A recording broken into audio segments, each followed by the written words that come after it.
ladies and gentlemen, greetings and happy Saturday. It is the afternoon on the East Coast. It is the morning time here on the West Coast. So if you know you're seeing these wonderful faces, it is time for the Kayfabe Podcast, man. And of course, I got the greatest team right now with me, the greatest trios on the internet right now. The People's Nightmare, Deonne, Mr. All-Star Fandom, and of course, the sweetest Oos, my tag team partner, the Queen Bee of WWT.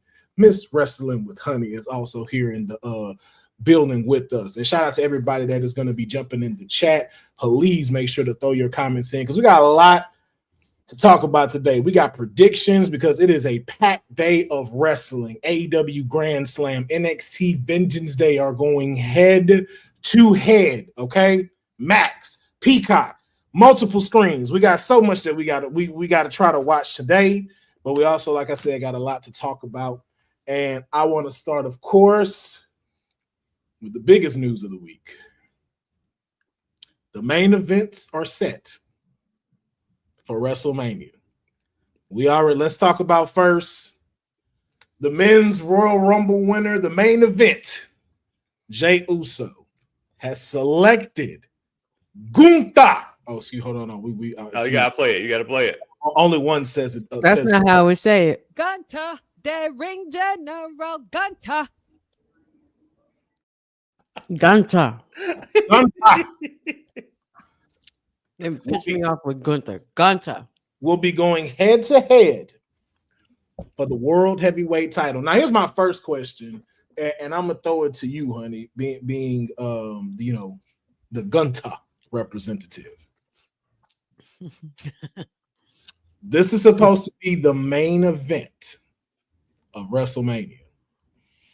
Now, with Cody Rhodes, John Cena, CM Punk, all of these folks looming to be now going after Cody's title, does this be the final match at night 2 of WrestleMania? This match? Gunther and Jay? Mm-hmm. Night 2? They get night 1. I was gonna say they get night 1. I was gonna say night 1. Yeah, I might have to say night 1. I don't know. I mean, you know what? It's a possibility. I'm not gonna sit here and say it's never. It could never be, because it can if they wanted it to build their story that way. And so far, it's looking that way. Mm-hmm. Being that Gunther is the one that got away for Jay a lot of times. So, but hey, it is a question. If you're going for a full crowning, you might have to give that night 2. You might have to, but it wouldn't hurt him either. It wouldn't hurt them either if it was night 1, because it's the same effect. It just depends on what's going on there on Cody's end. Yeah, I think it's gonna be predicated on Cody's title. Freaking more. Cody ruining the time. Would be a dope once again. A dope lasting image of the of WrestleMania to have like Jey Uso holding that title will be what Kofi Kingston like Kofi Mania like Daniel Bryan sort of triumphant ending.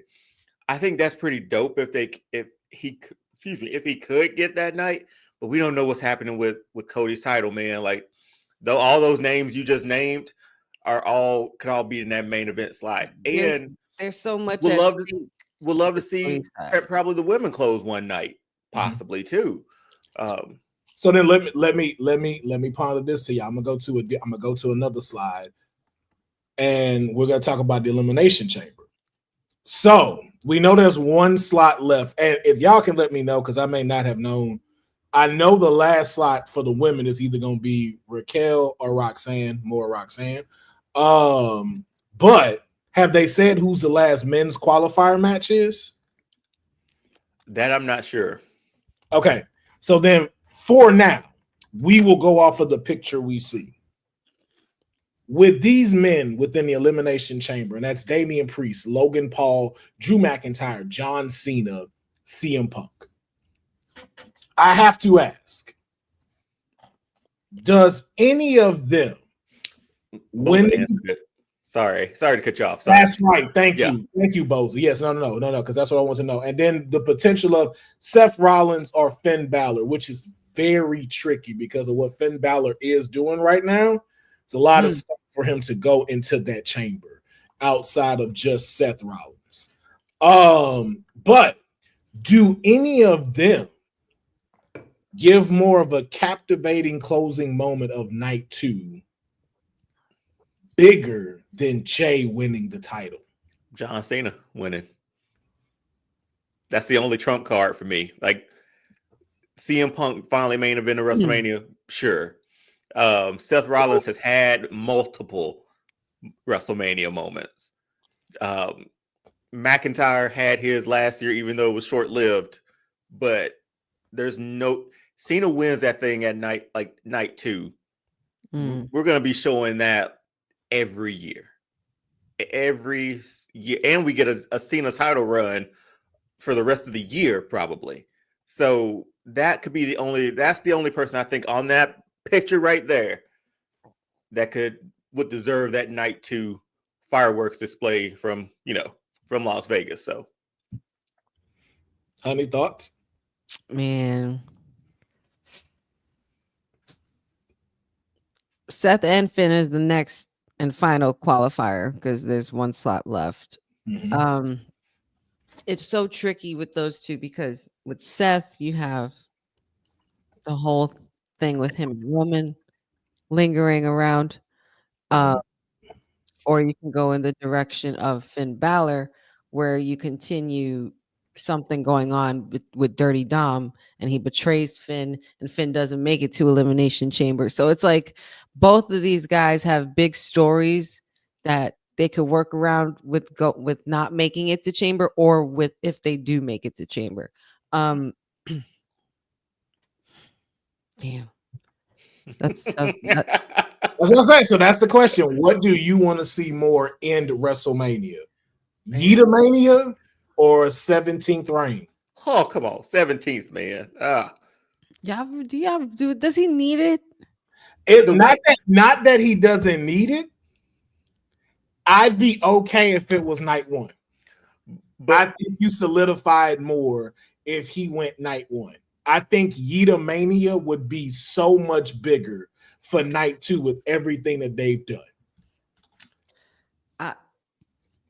I get what you're saying, Will. I understand. I know. That's why but I personally kind of want Yeetomania more than I want the 17th title run at WrestleMania.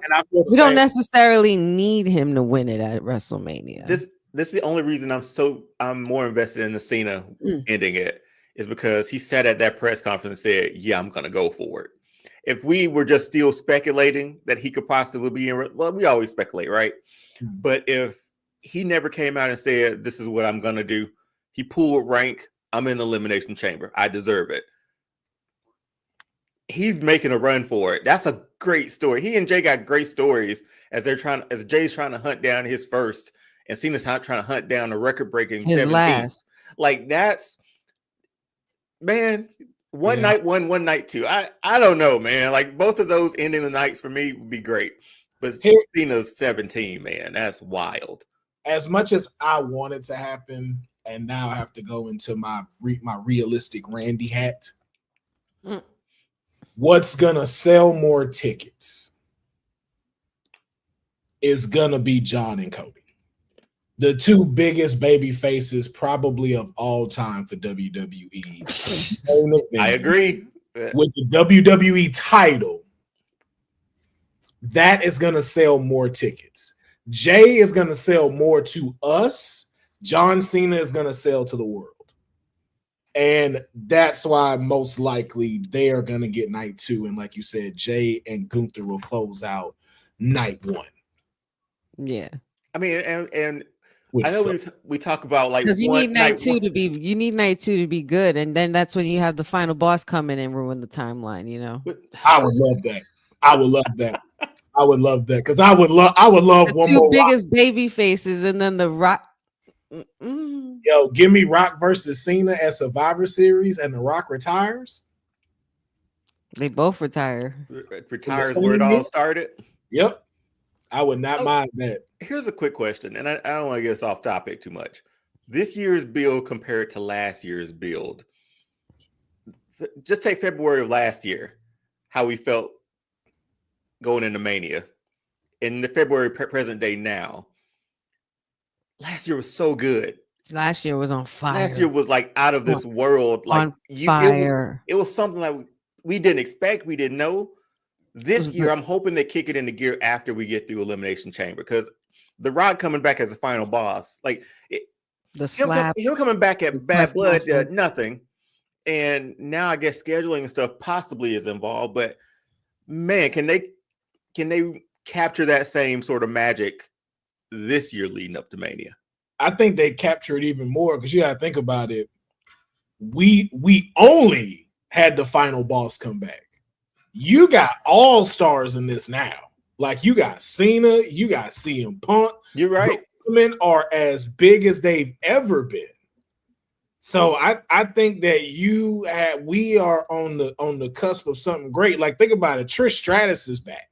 Oh, like, yeah, good grief. Yeah, like, we know that's gonna be a match. That's gonna happen. The Hall of Fame is even looking even better right now with Michelle McCool and Triple H going into it, which I already know. Yeah, starting it. Like, I think it's now, because like last year was great because it depended on the current superstars that were there. They didn't roll out the full red carpet. So the ones that were signed to WWE at the time, outside of the whole, like Avengers Endgame match, it was everybody who had been there. Everybody didn't depend on no celebrity. We didn't depend on nobody else coming back. You're right. There was no celebrity matches, were there? No, there was nothing like that. Now we have heavy hitters back for this WrestleMania and in Vegas. And we still, there's still the fact that Austin may be there. Well, if you consider Jason Kelsey and them from the Eagles celebrities, those are the only celebrity appearances. Yeah, but it wasn't like the whole, like, a match road on it. And no, not like Snoop Dogg and Miz. Yeah. But looking at this picture here, like, Damian Priest won it last year. Look at the hell of a year he's had. He's an established guy now. Technically, Drew won it for a little while too. but Drew had. But look at the year he still had.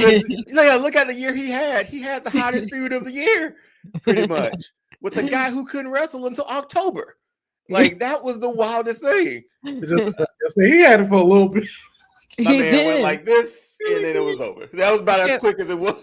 My man's You can't forget about that, with the whole thing with CM Punk and everything like that. First, it was the obsession with Seth, then it led into the whole CM Punk feud last year, and now, like, Drew's just getting better with time. So, like, to what Will said, now you look at that roster now, like a year later, so many storylines have progressed, so many people have gotten better, so many people have gotten more established as we've gone through it too. Like, they might not need your final boss this year. It's a shame, because they robbed me of my main event with Cody versus Rock, but that's neither here nor there. That was your main event? Yeah, that's been since he beat him up in the parking lot. I wanted that since then. Oh, that was your main event? Yes. He just greedy. You're greedy, sir. What do you mean? You got your event. You got your main. Have everything. Now you want another one? You want two? You mean you got a tomahawk steak with all the fixing, shrimp, mashed potatoes, straight up surf and turf, surf and turf, man. Yeah, and you want another plate? Man, come on. After robbing us of our surf and turf, so he got a double plate. I'm sorry, he got the last plate. Like, Mark, I got a lot of room left. I got a lot left in the tank. I got a lot of room left in the tank. Well, I'm starving. All off the tank. Like, okay, I'm starving, damn it. We over here between that and No Wyatt 6, I'm going through something over here, man. I know this though. If I don't get some Wyatt 6 in Vegas, we gonna have a problem. A big problem. We're going to have a problem if I don't get them. I'm on the Wyatt 6. I'm tired of them being, or at least Uncle Howdy. This is a personal issue. Being downloadable content for video games. Just put them in the game now, man. Yeah, that's Uncle true. Howdy That too. As a character. That too. No more DLC for Uncle Howdy. Right. The funniest shit when I looked at it was for 24 when they was like, they released a new pack of characters, and they was like, you can now also get Uncle Howdy, and Uncle Howdy was already in the game. It was like another version of him. I was like, and it wasn't though. That's the thing. It was the music changed. The outfit didn't change. Nothing. It was still the same outfit look. That stupid wig and that top hat. Yeah, I was already. I'm thinking, like, make him look like the way he first appeared. That's the Uncle Howdy that exists. I thought we was getting the one that shot Chad Gable. I thought that's the one. That one busted him up. It was still that luxurious perm. Yeah, come on, 2K. I'm tired of paying for the wide six, man. Yeah, man. Listen, me and Will were invested all year, every week, all them damn QR codes. Now they're just doing little pop-ups and stuff. My anxiety kicks up every time I see it. I'm just like, where are they? When are they coming? But nothing yet. But it's okay. It's okay. Boza, we're gonna slightly entertain this because you keep bringing it up. Let me tell you why WWE is not going to pull the trigger on this here, because of one reason and one reason only. Missed the 17 time in there. That's why.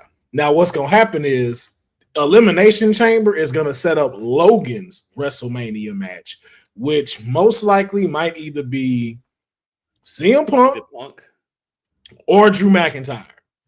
Drew McIntyre versus Logan Paul would be ridiculous. Oh, Logan's not ready for that work.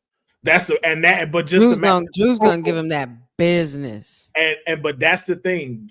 Logan is great with working with folks like that, because that's not like the King Mike Hall part.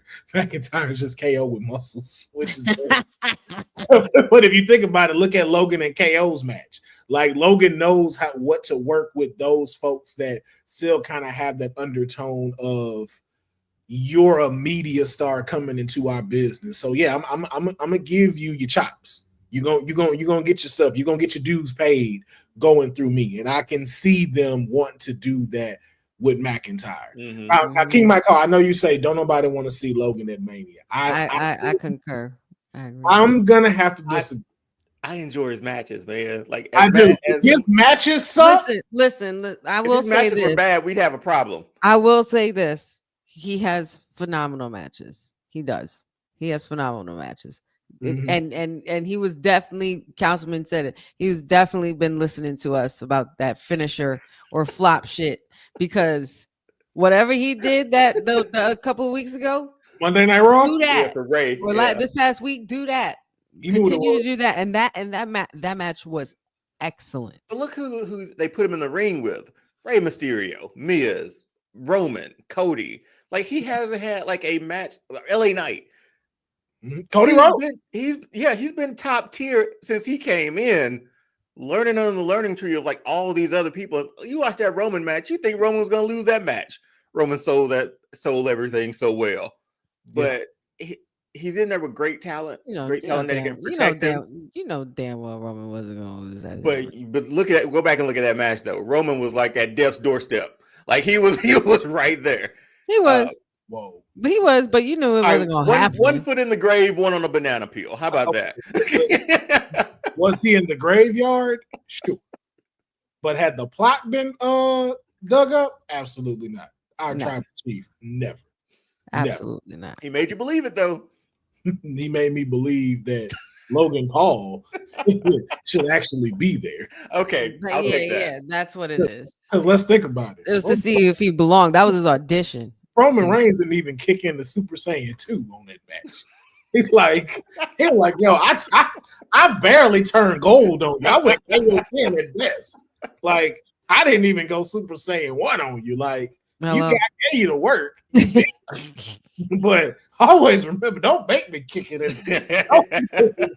Don't make God Mode get cut on. That was definitely not at that Crown Jewel match. God Mode was not activated. Nope. That was Big Dog at best. That. Okay. But so now my question is, Jay and Gunther, who walks out World Heavyweight Champion? Oh, come on. It's Eudomania, man. Like, it's his time at this point for me. It's got to be, right? The story lines up too well. Like he's And it wouldn't hurt Gunther because Gunther has won over on him like 4 times already. He's beaten Jey Uso every single time they've gone one-on-one. Whether it was for the Intercontinental title or part of a tournament or for this time. Like, I don't think it would hurt Gunther. No, I don't think it won't hurt him. Gunther's established, and again, last year, wish he wouldn't have lost his Intercontinental title, but that's neither here nor there. That didn't hurt him as much. This title run has been really good. He has a rival now with Jey that's established, so they could run with a little bit after WrestleMania too. It's a valid story. Yeah, so I think both of them. It just stings. Like, has Gunther won a Mania yet? Was that his first one last year? Like, no, he won. No, he won that triple threat match with him, McIntyre, and Sheamus. Yes, okay. I was trying to think. I was like, I don't think he's had too many Mania matches. Too many Mania events. Matches. I think he's only had 2. Now that I think about it, I think he's only had 2. Why does it seem like he's been here for a while, man? No, because he had that Intercontinental title for mad long. So I'm more than positive that. No. Yeah, they said this will be his third one. Okay. Oh wow, okay. Yeah. He just didn't been there for a hot little minute. Yeah, you're right. All right. He's been there and done that for a good little while. Yeah. But Jey will walk out with it, man. I think you don't miss this moment for this at this time. He's at his hottest he's ever been. You don't want to stop that or kill that momentum. Mm-hmm. Let's give it to Jey, man. You know what? He's earned it. And I was thinking about this while watching Jey Uso's entrances the last couple of weeks. I had a thought. Jey Uso is on his way to being that tribal chief god mode champion, like in the future, like near future. Like I feel like he's no, because let's not forget, it's all part of the story. The whole bloodline story begins and ends with Jey. Even Roman said he would be the next tribal chief. Jacob Fatu, I couldn't help but realize when he said this to him, he's like, if you think that you holding that title is gonna bring that back to this family, you got or something like that. Like he was just saying, like you're gonna have pretty much no chance in getting that title. That's not gonna happen. Mm-hmm. They keep hinting at things like that, and it's making me think that it will happen at one point where Jey could. There could be also a case where Jey does not win against Gunther. There could also be a case where Jey then goes at Cody for a different kind of title shot later on. Which is why I was like, that's the one he should have picked. But that's just me. That is just me. I think in popularity, Jey would get it.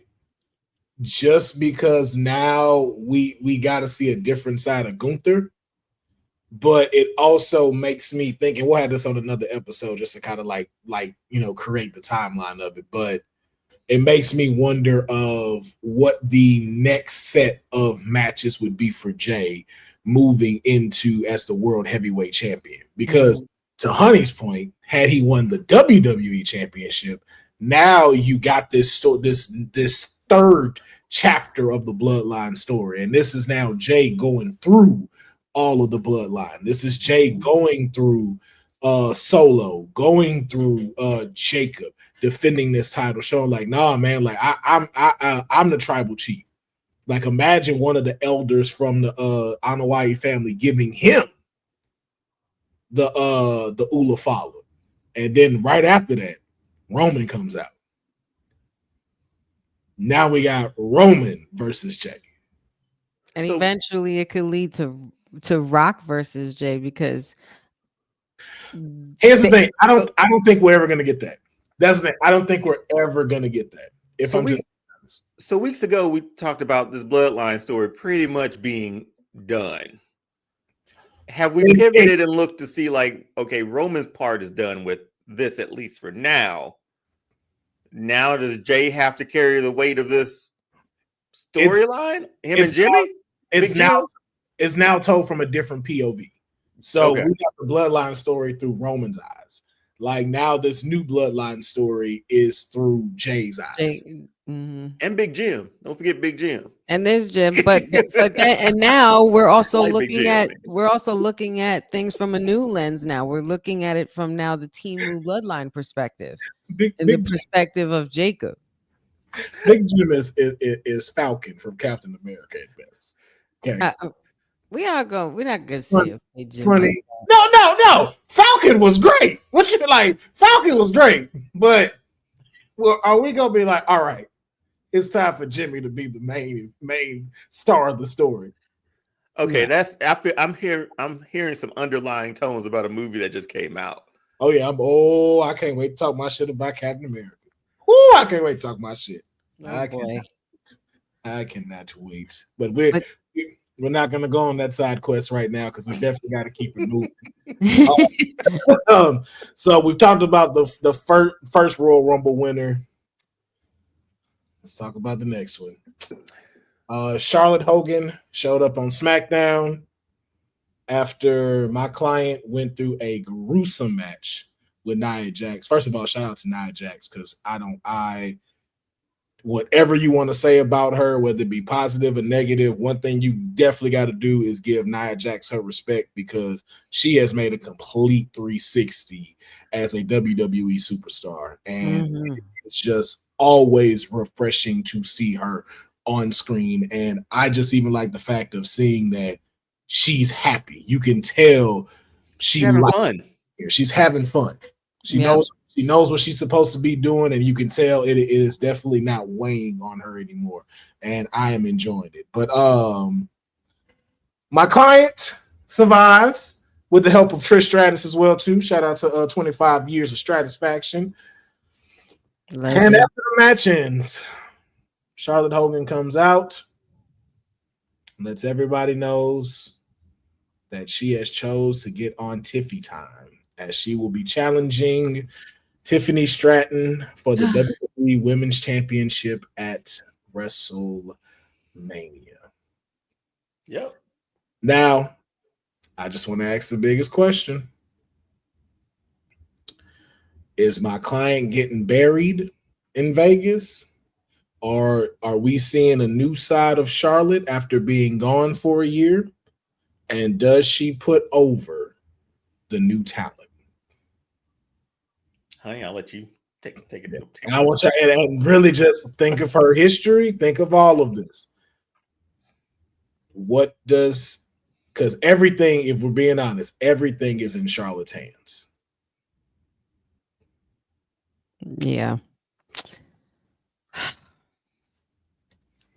This is unfortunate because, like, I wanted to feel good that Charlotte was coming back. You know what I mean? Not that I don't, but I'm just afraid of, due to, many times past that we've seen situations like this arise and Charlotte just comes in and takes the spotlight in one fell swoop.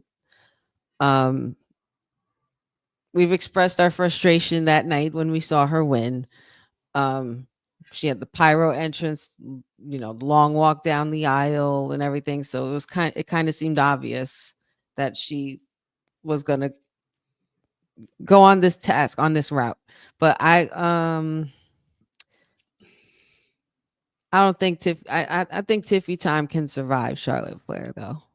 I think Tiffy time is, in these upcoming weeks leading into WrestleMania, we're going to see a different side of her, to the point where there's never really been someone like Charlotte Flair to bring that beast out of Tiffy. And somebody like Charlotte Flair, whose gimmick has been somewhat of a bullying type, because, she has her nose to the air and, thinks her shit don't stink when it comes to, being in the spotlight and being in the main event. Which of course her work speaks volumes and she has the accolades to back it up. We know who Charlotte Flair is, but like we've discussed many times, I'm afraid that I don't want her to go through a whole burying thing with Tiffy time, but I think Tiffy time can be one of those few that can survive Charlotte Flair.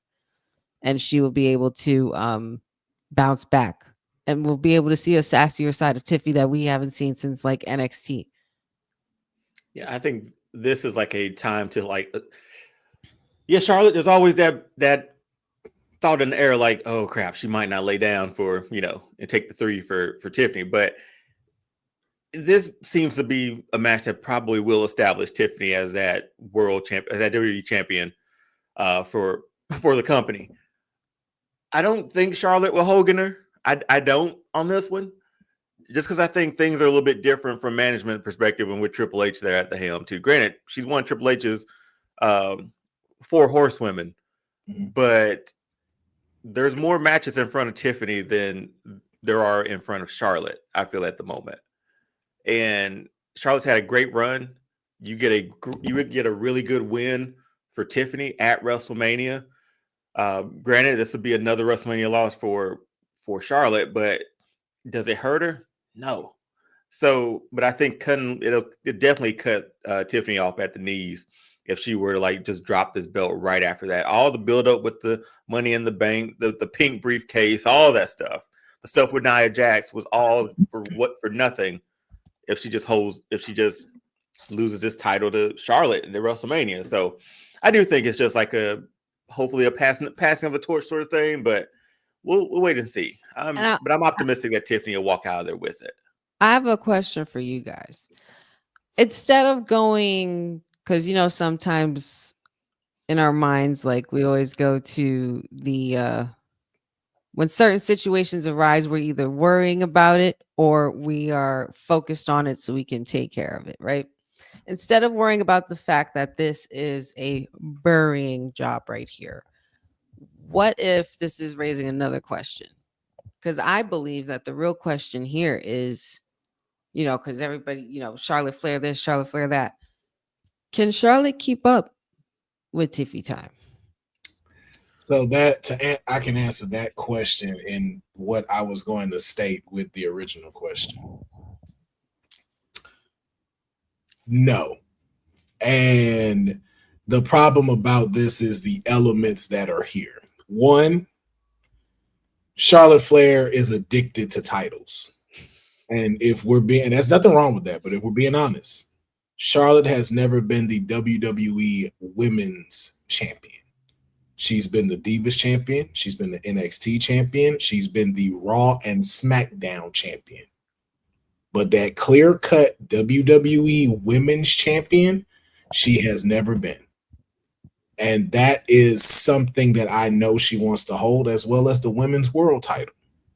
Now, you put that into factor, and then you put the other thing into factor with what you just asked about can she keep up with her? And from the image I'm seeing here that I have up, I do not get Hogan when I make those jokes.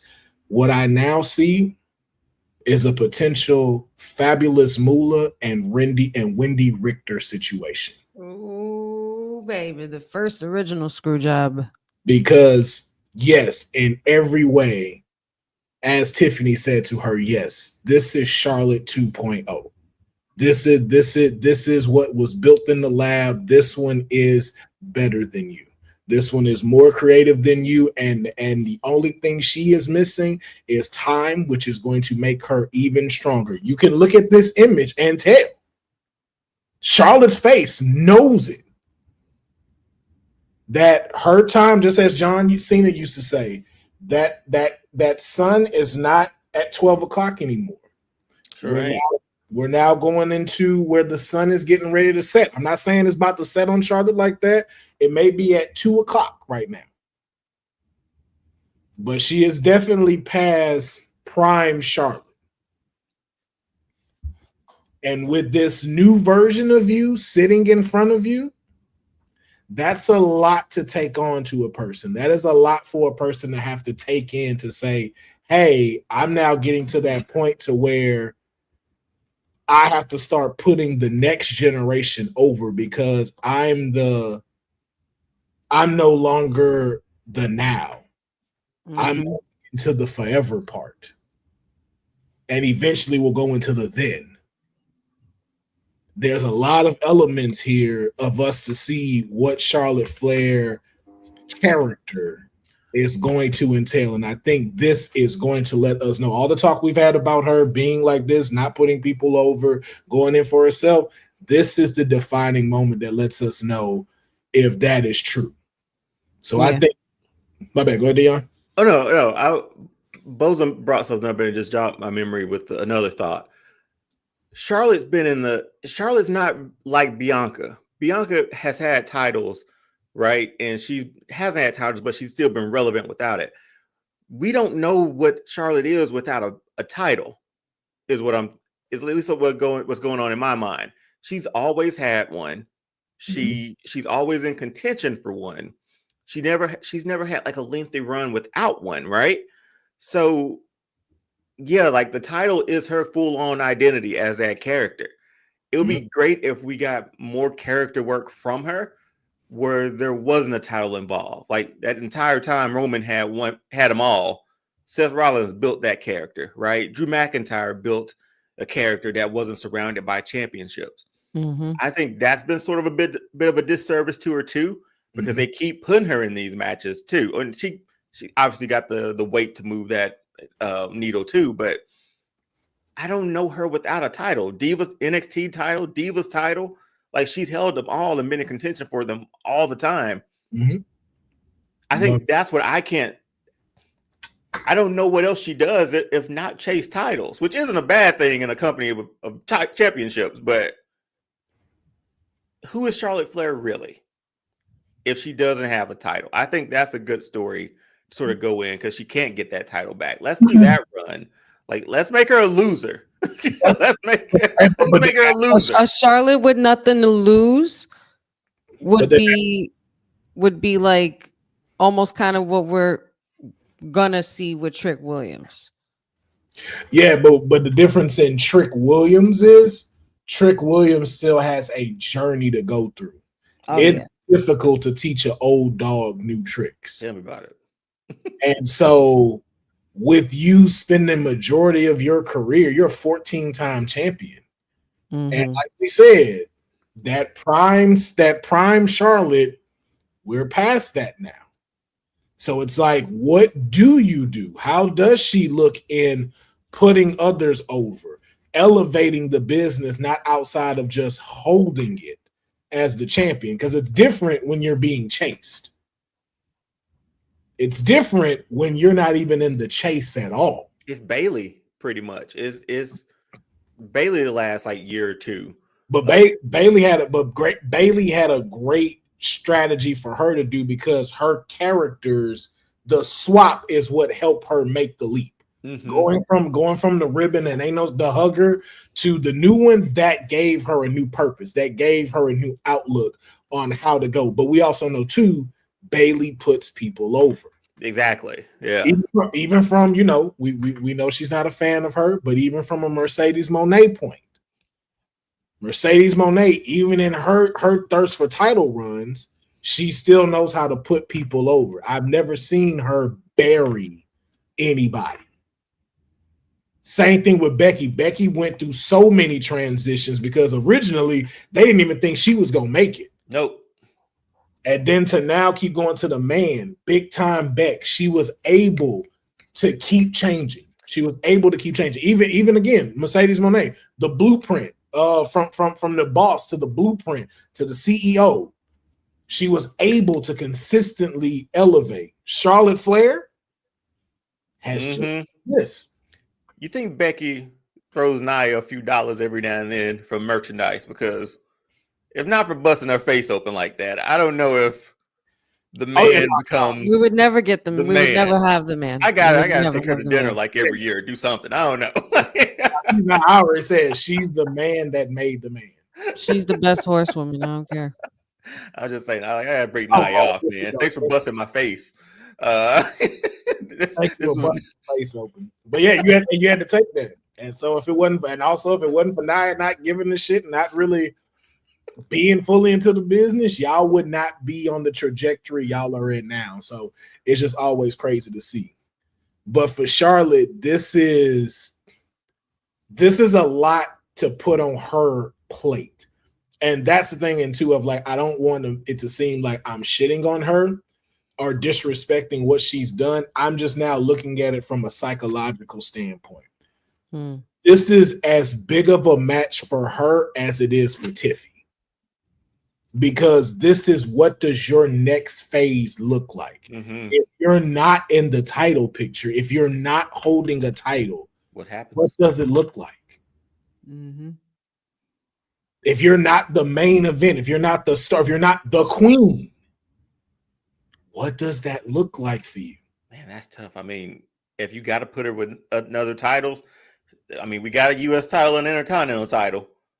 She's never won. Yeah, she's never won. But again, that's us putting her around championships again, though. You know, she always has to be, and some people are deservingly put in that picture. And I think Charlotte might be one of those people. But man, I think there needs to be like some sort of journey for Charlotte so we can see that grind again, or see her change up her style a bit. And let's also keep in mind, you're now in an era where you're not wrestling the same three people to make the women's revolution matter.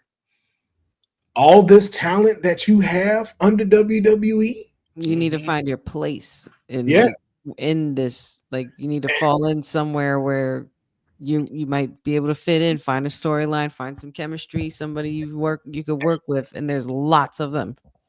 Yeah, and just to be honest with Charlotte, like, there's a lot of people out there that I don't know if you go toe to toe with. Like, I know it's really jumping ahead of the horse, but I believe Julia will run circles around you. And we should be excited about seeing those matches too. But and we are, Deonne. Yeah. But the question is she gonna be excited? Right. She gonna be able to go, hey, I'm no longer the talk right now for this next year. My job is to be like Bayley. My job is to help put this next generation over.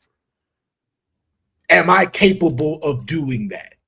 And that's just the biggest question for me when it comes to it. So as much as, like I said, I don't want her to get buried, I will just say that as big as the stakes are for Tiffy, it is the same for Charlotte.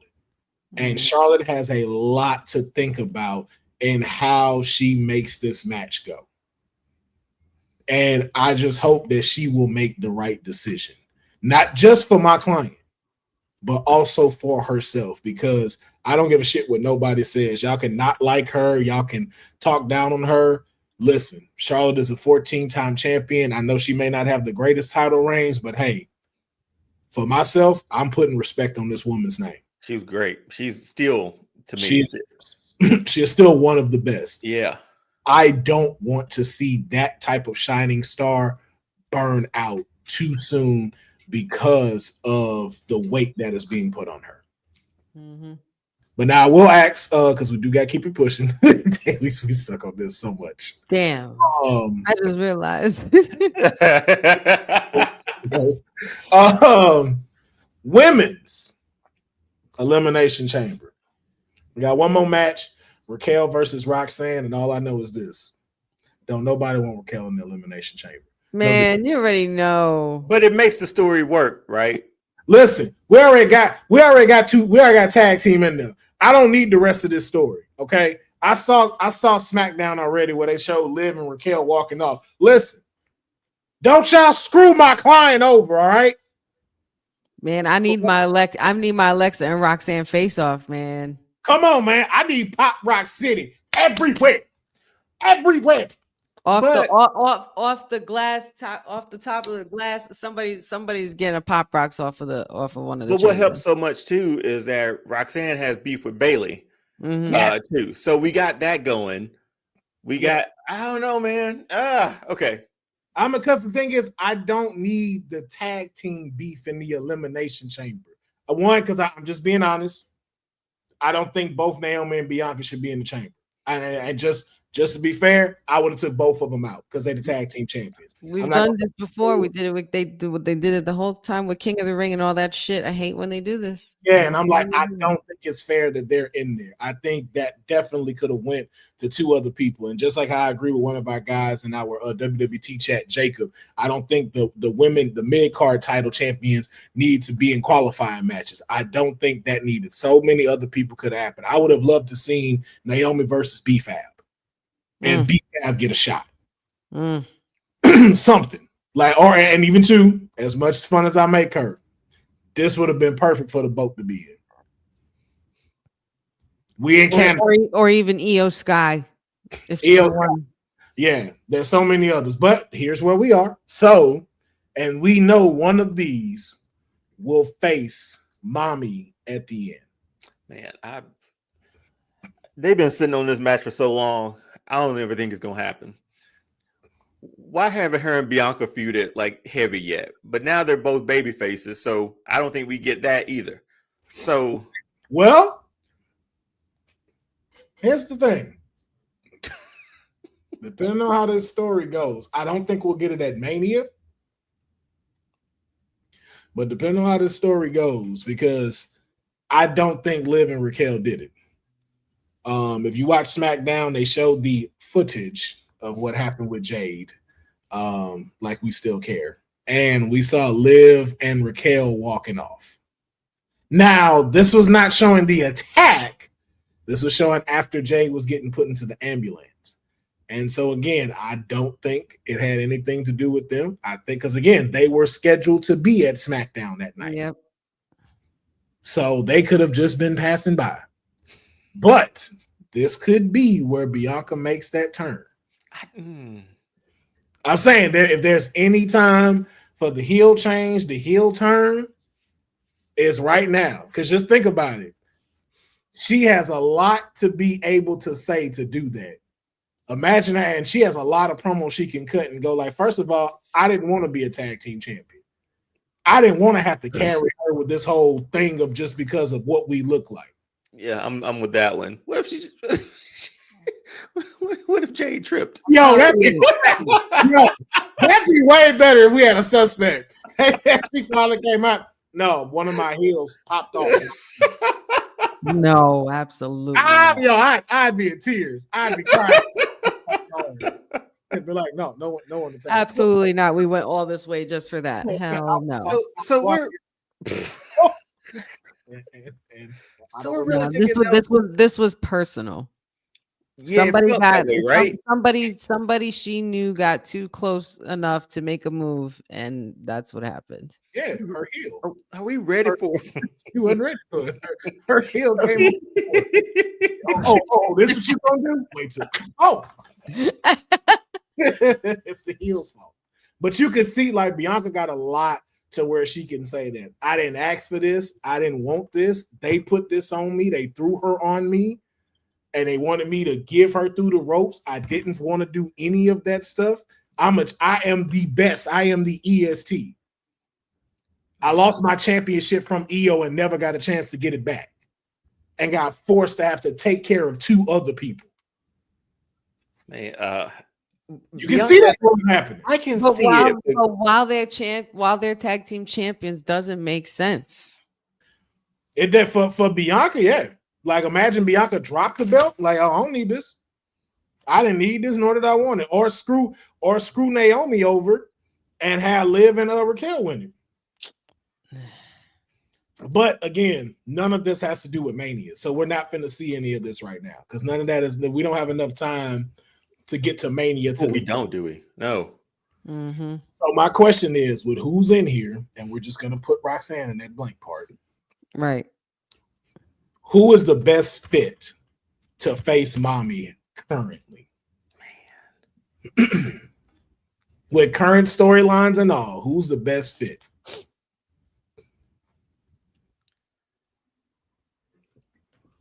I mean, technically there's only one answer, but it would kind of be redundant. You thinking Liv? But me personally, I'm booking the goddess against mommy. But I would need to see what that would be like in this version of Alexa. You know what I mean? it's just interesting just to think about like the characters. Like Rhea Ripley is like the most over woman wrestler in the world right now. Mhm. Loved pretty much. To put up against another beloved wrestler like Alexa, like I don't know. I've never liked face versus face matches. I don't know. It's kind of tough for me, but that'd be tough, man. I just think about the crowd reactions, man. Like, are we coming? If Rhea wins, are we booing Rhea now? Is that a turn? Hear me out. I don't know, man. Put Bailey in it. Hear Let me Bailey out. win again. Fuck no. Fuck no. Fuck Bailey no. get it again. Hear me out.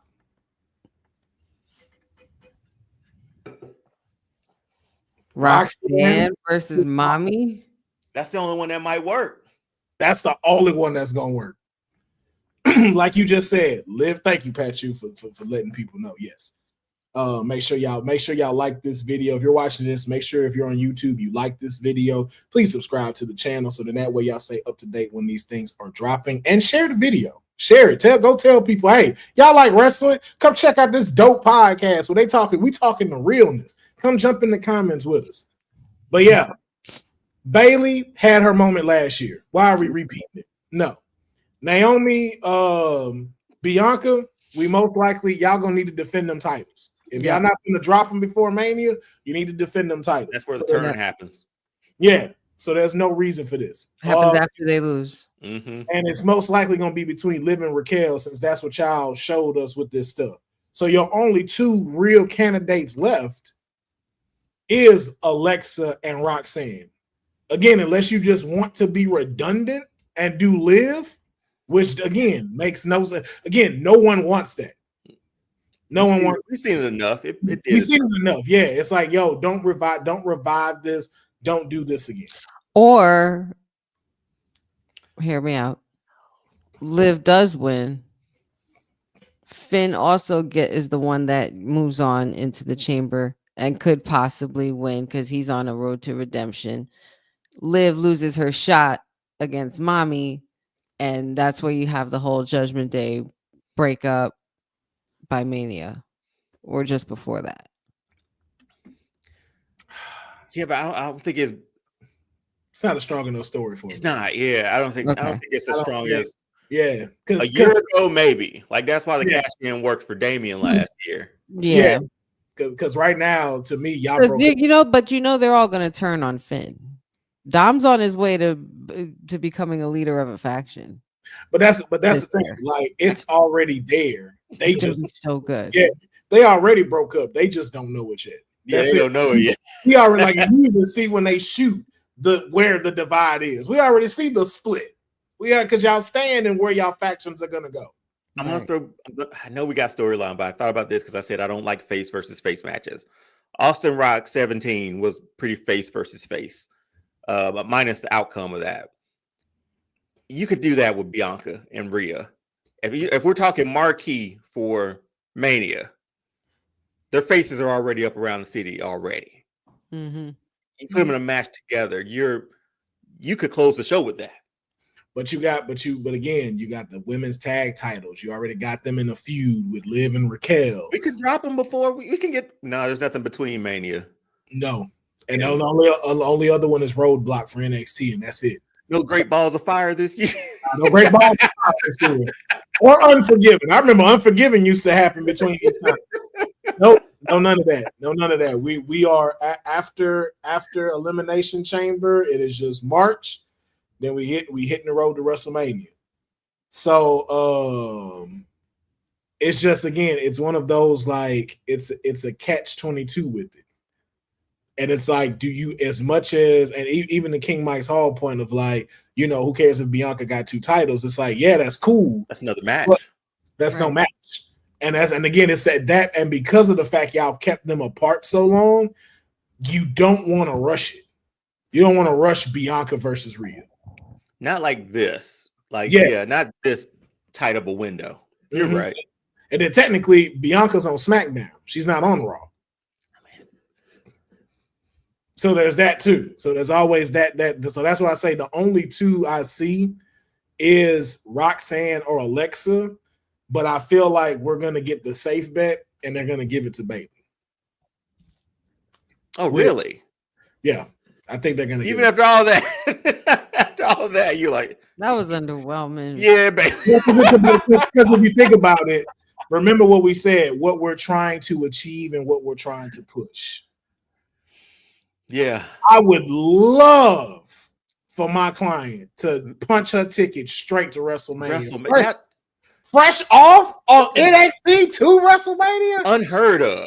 Unheard of. I think that's the greatest. I think that's the greatest Rookie of the Year move you could have. Unprecedented. I You're think right. I think she's more than capable of doing so.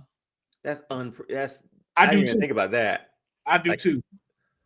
But the safe bet I see, because they're pushing Bailey so much, is having Bailey win the chamber. But I don't give a shit. Roxanne.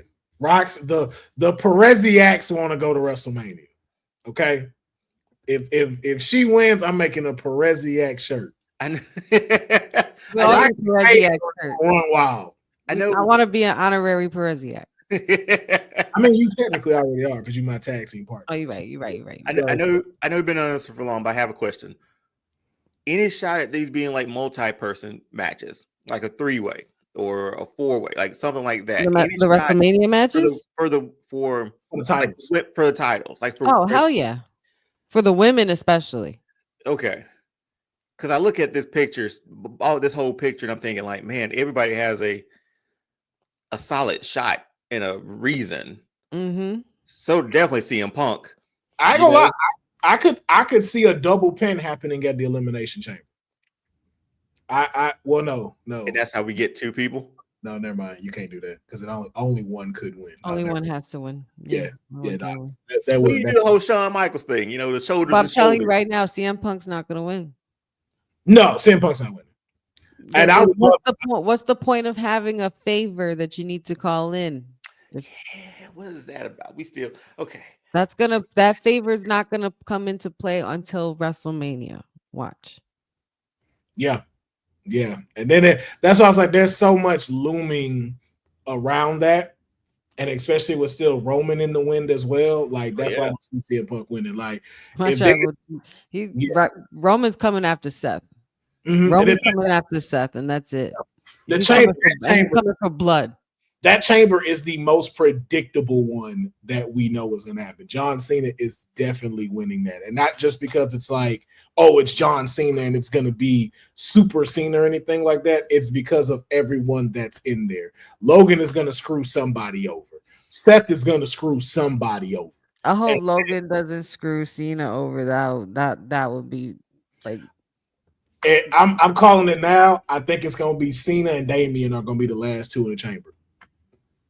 I think those are going to be the last 2 in the chamber because it doesn't hurt Damian to lose to Cena. And the fact that he's the final 2. Yeah, it does not hurt Damian at all. That's just going to make Damian look even better. Now I got Seth winning this thing so Roman can show up, destroy Seth in the chamber, and we get their WrestleMania match. Because again, you ain't going to stomp me with both feet, man, and I'm not going to get my lick back somehow. Like you ain't curb stomping me with both feet. You're not finna anime stomp me. This is over. That we just get away with doing it twice. Yeah, no, but no, the one on the stairs, I'm fine with for some reason. I'm fine with that one. For some reason, okay. Both feet? No, that's way. Now you gotta see me outside, player. You gotta see me outside. That one. What are we saying? Because that's a regular stomp. That is our tribal chief. But again, y'all are for disrespecting our tribal chief. No, I'm self-disrespecting them by doing it with 2 feet. Double feet is disrespect. The stomp and to the y'all stairs. are for it. No, ain't nobody for it, but it's just like that was a lot. I gotta get my leg back, man. I gotta get that right there. We gotta just get your leg back. Nah, they got a box. Roman's gonna destroy his ass. It's over for Seth Rollins. That's That's all I'm saying. It's like, Seth look, Rollins coming back from another back injury after dealing with Roman this time. yeah, that's all I'm saying. The one to the stair is like, okay, Disrespectful. it is, but that's typical Seth Rollins. Both feet, Wrong. you gotta be like Kobe, bring your ass Like out. a menace. We gotta fight. Like that's some Both hands, super. bring your That's ass some in here. super. This maximum Joe talking. heat. We gotta fight.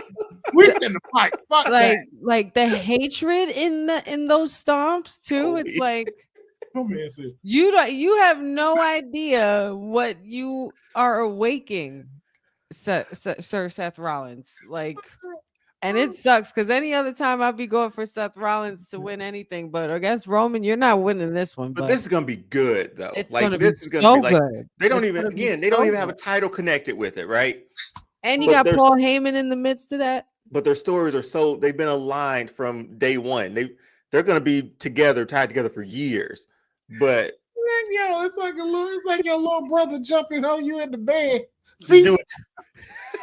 Just do I it. did to that him. one- I did that one time to my little brother. RKO'd him out of nowhere. Hilarious. Oh my god, yo, Al, that like I said, the one to the step, that's Seth Rollins. I'm okay with it. Yeah, both feet. No, we got to Both fight. feet, honey. Come on, both feet.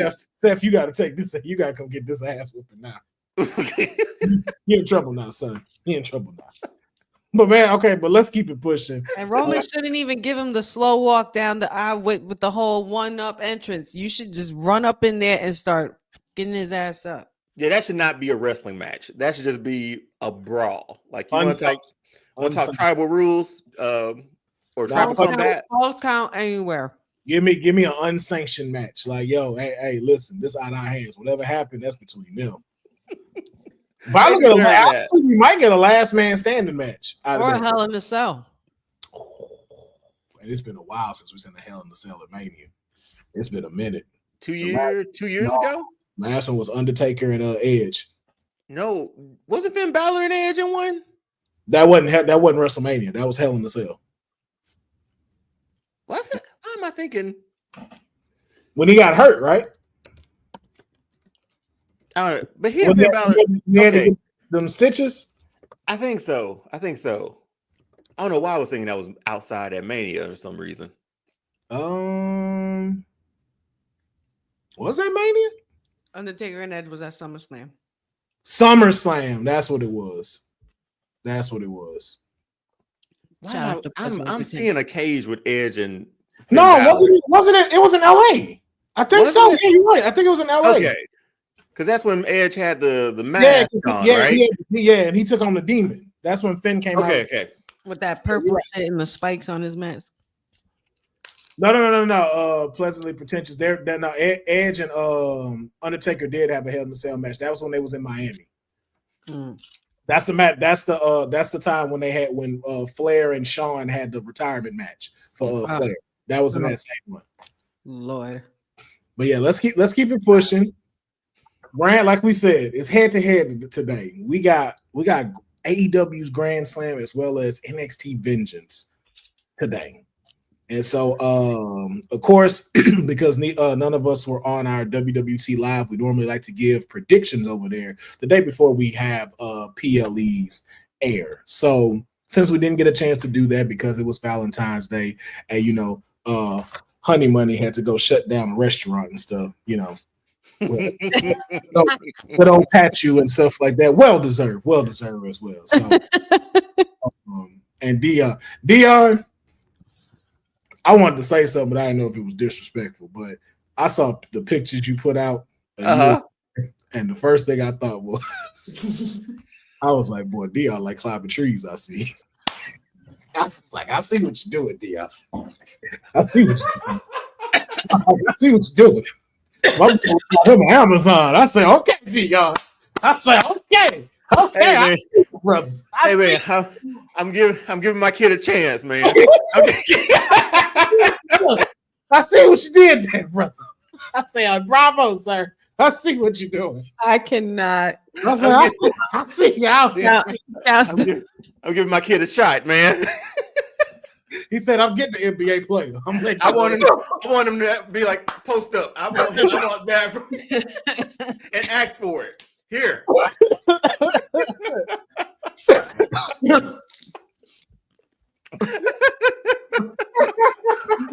Oh man. Okay. I don't want my stomach locking up again. Woo! All right. We're about to do AEW Grand Slam predictions. All right.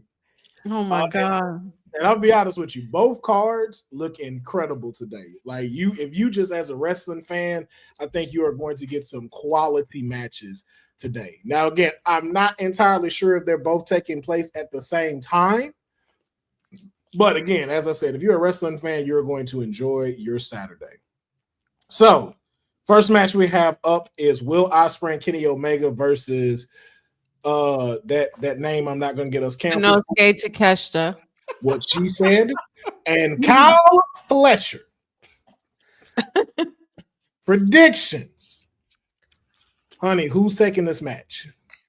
Anything with Will Ospreay is always a 5-star match. Now that we have Will Ospreay and Kenny Omega on the same team, this is going to be a 10-star match. And with Cody, Kyle Fletcher, and Takeshita, I think this is probably going to be match of the night.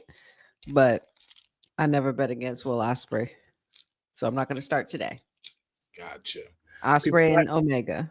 All right, she's going with Ospreay and Omega. People's Nightmare. Who's walking out?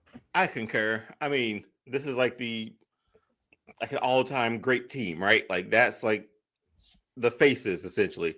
So yeah, Will Ospreay and Kenny Omega, I think, would come out with that one, and it's a big show for them. So yeah, I'm gonna go differently on this one. Kyle Fletcher has definitely been in Will Ospreay's head, and now that you got Takeshita there too, do not sleep on them two together in the ring. That is a dastardly duo. I changed my mind. I'm not going to be different. I don't know why. When I looked at the picture, I looked directly into Kenny Omega's eyes, and he was like, "Really? That's like the dream team, right? That's like a dream team." Huh? You sure about that? You sure about that?" Kenny and Will are literally like this at you, and they literally just changed your mind. They did. He was like, "Hey," I'm like, you're right. Can't go against the wing clipped angel." Yeah, I think I like you said. To Honey's point, match of the night. Yeah, but I gotta go with Ospreay and Omega, man. You want to talk about a dastardly duo? Like dynamic. That's the dynamic duo. Mm-hmm. Who? And neither one of them wearing some old questionable yellow shorts flying around at night. So next match, Kazuchika Okada versus for the Continental Championship. I'm a big Buddy Matthews fan, man. Like I'm going with him. I think it's time to get him dripped in some gold. So yeah, Buddy Matthews is my pick. Honey. Oof. This is a great opportunity for Buddy Matthews. Obviously, we know the flowers that he deserves for holding shit down in AEW. Solo gold would be definitely my usual way to go, but something about Kazuchika Okada is always screaming, "I got something up my sleeve." So I feel like Okada will retain. Yeah, as much as I would love to see Mr. Ripley, Mr. Mommy. Yeah, Mr. Mommy. As much as I'd like to see him win, I think Okada is going to flip that bird and remain your AEW Continental Champion. But I think they will give a fantastic match. This is gonna be sick. Yeah, this is gonna be one of those hard hitting ones right here. So I'm gonna go with Okada on this one. Our next one And some kind of brawl. Don't know what city that is. I know it's in Australia, but Brisbane. What they said. We got the Death Riders taking on Adam Copeland. Koopy and Jay White. I refuse to call him by the name. I'll call him by his name. Adam Copeland. I'm not saying Copeland. Man, fuck that. It's Edge and Jay White. I don't give fuck that. That's Edge. It is Edge. That's Edge. So who's walking out of this brawl? The Death Riders or Edge and Jay White? Definitely the Death Riders. Moxley's not playing no games. He never has. I feel like there's gonna be a brutal match, but Death Riders. Okay. People's nightmare. They knock each other out. They all lose in the match. But no, it's I don't know, Edge and Jay White, I guess, is I don't know. The Death Riders just hasn't. I've been keeping up with that one. It's like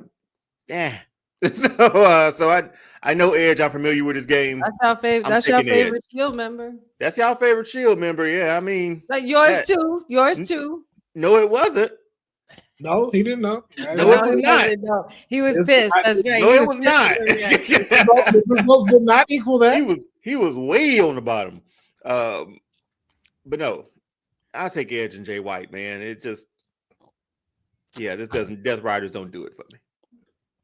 And me, I don't care. I don't care. That's what I said. Like they just knock each other out and they all lose. Yeah, I don't care. Just don't get hurt, Edge. That's all I'm gonna say. That's all I care about this match. Just don't get hurt. Because before I read this, for some reason in my head, and maybe this is because I'm getting older, but I didn't read all of it. I saw the two of them and I was like, oh, this is a match for the AEW championship. Did not realize this was a tag brawl. So now I really don't care. Yeah. So I can't believe Edge is still in these matches, man. Like Edge at a point of his career where he's just he's been in too many extreme things since he's been in AEW for me. So much that he got hurt off the cage, right? So like you paid your dues for that, man. You jumped off ladders, you've gone through tables, you've done chair shots. That was take it easy, man. That was like the dumbest thing he ever did. Take it easy. You don't have anything else to prove. Exactly. And yes, Farce and Chops, we do read the chat. Just like we're reading this with Seiji. You are hilarious because he is coping. Until that contract is up, apparently. Like the rated R superstar cope. That doesn't even sound right. I can't believe they were able to use that. I'm surprised that's not trademarked. By WWE, rated R superstar. His name is, but I don't think they decided to trademark that. Yeah, that was very interesting. That hasn't been trademarked. Well, they couldn't trademark it because they were mostly PG era. That like after a while. Yeah, you still got to get that under the bag. You still got to get that in the bag, honey. You got to get. Yeah, I think he may have actually came up with calling himself that. I think he did. Yeah, he did. So technically it goes to him. So. All right. Man, we already know. Hold on. I wasn't gonna put this, but this got very interesting. So apparently to guess your names, ages, and jobs. Person on the top left is Casey Baxter. She's 26 and works at a DVD store. Like the last Blockbuster. Yeah, I was like, where is a DVD? I was gonna say I don't know where they sell DVDs anymore, but if they do have them, they're very low in stock in the stores. Yeah, I was like, okay, but also my name is definitely not Casey. But also, you could pull it off though. You could pull off working at a DVD store, and maybe I can see it being 26. Maybe I can see it. I could see you definitely giving great opinions. Casey Baxter, what a random ass name. I can't wait to hear who y'all. Okay, person on the top right is Manny Emerson Golf Cart, 39, and he plays a banjo out on the street and gets paid by people who give him money and is married to Casey. First off, I don't like that he's almost on point with my age. I don't like that. I don't know. And I don't know how he knew that I kind of wanted to get a banjo for some reason. Oh, really?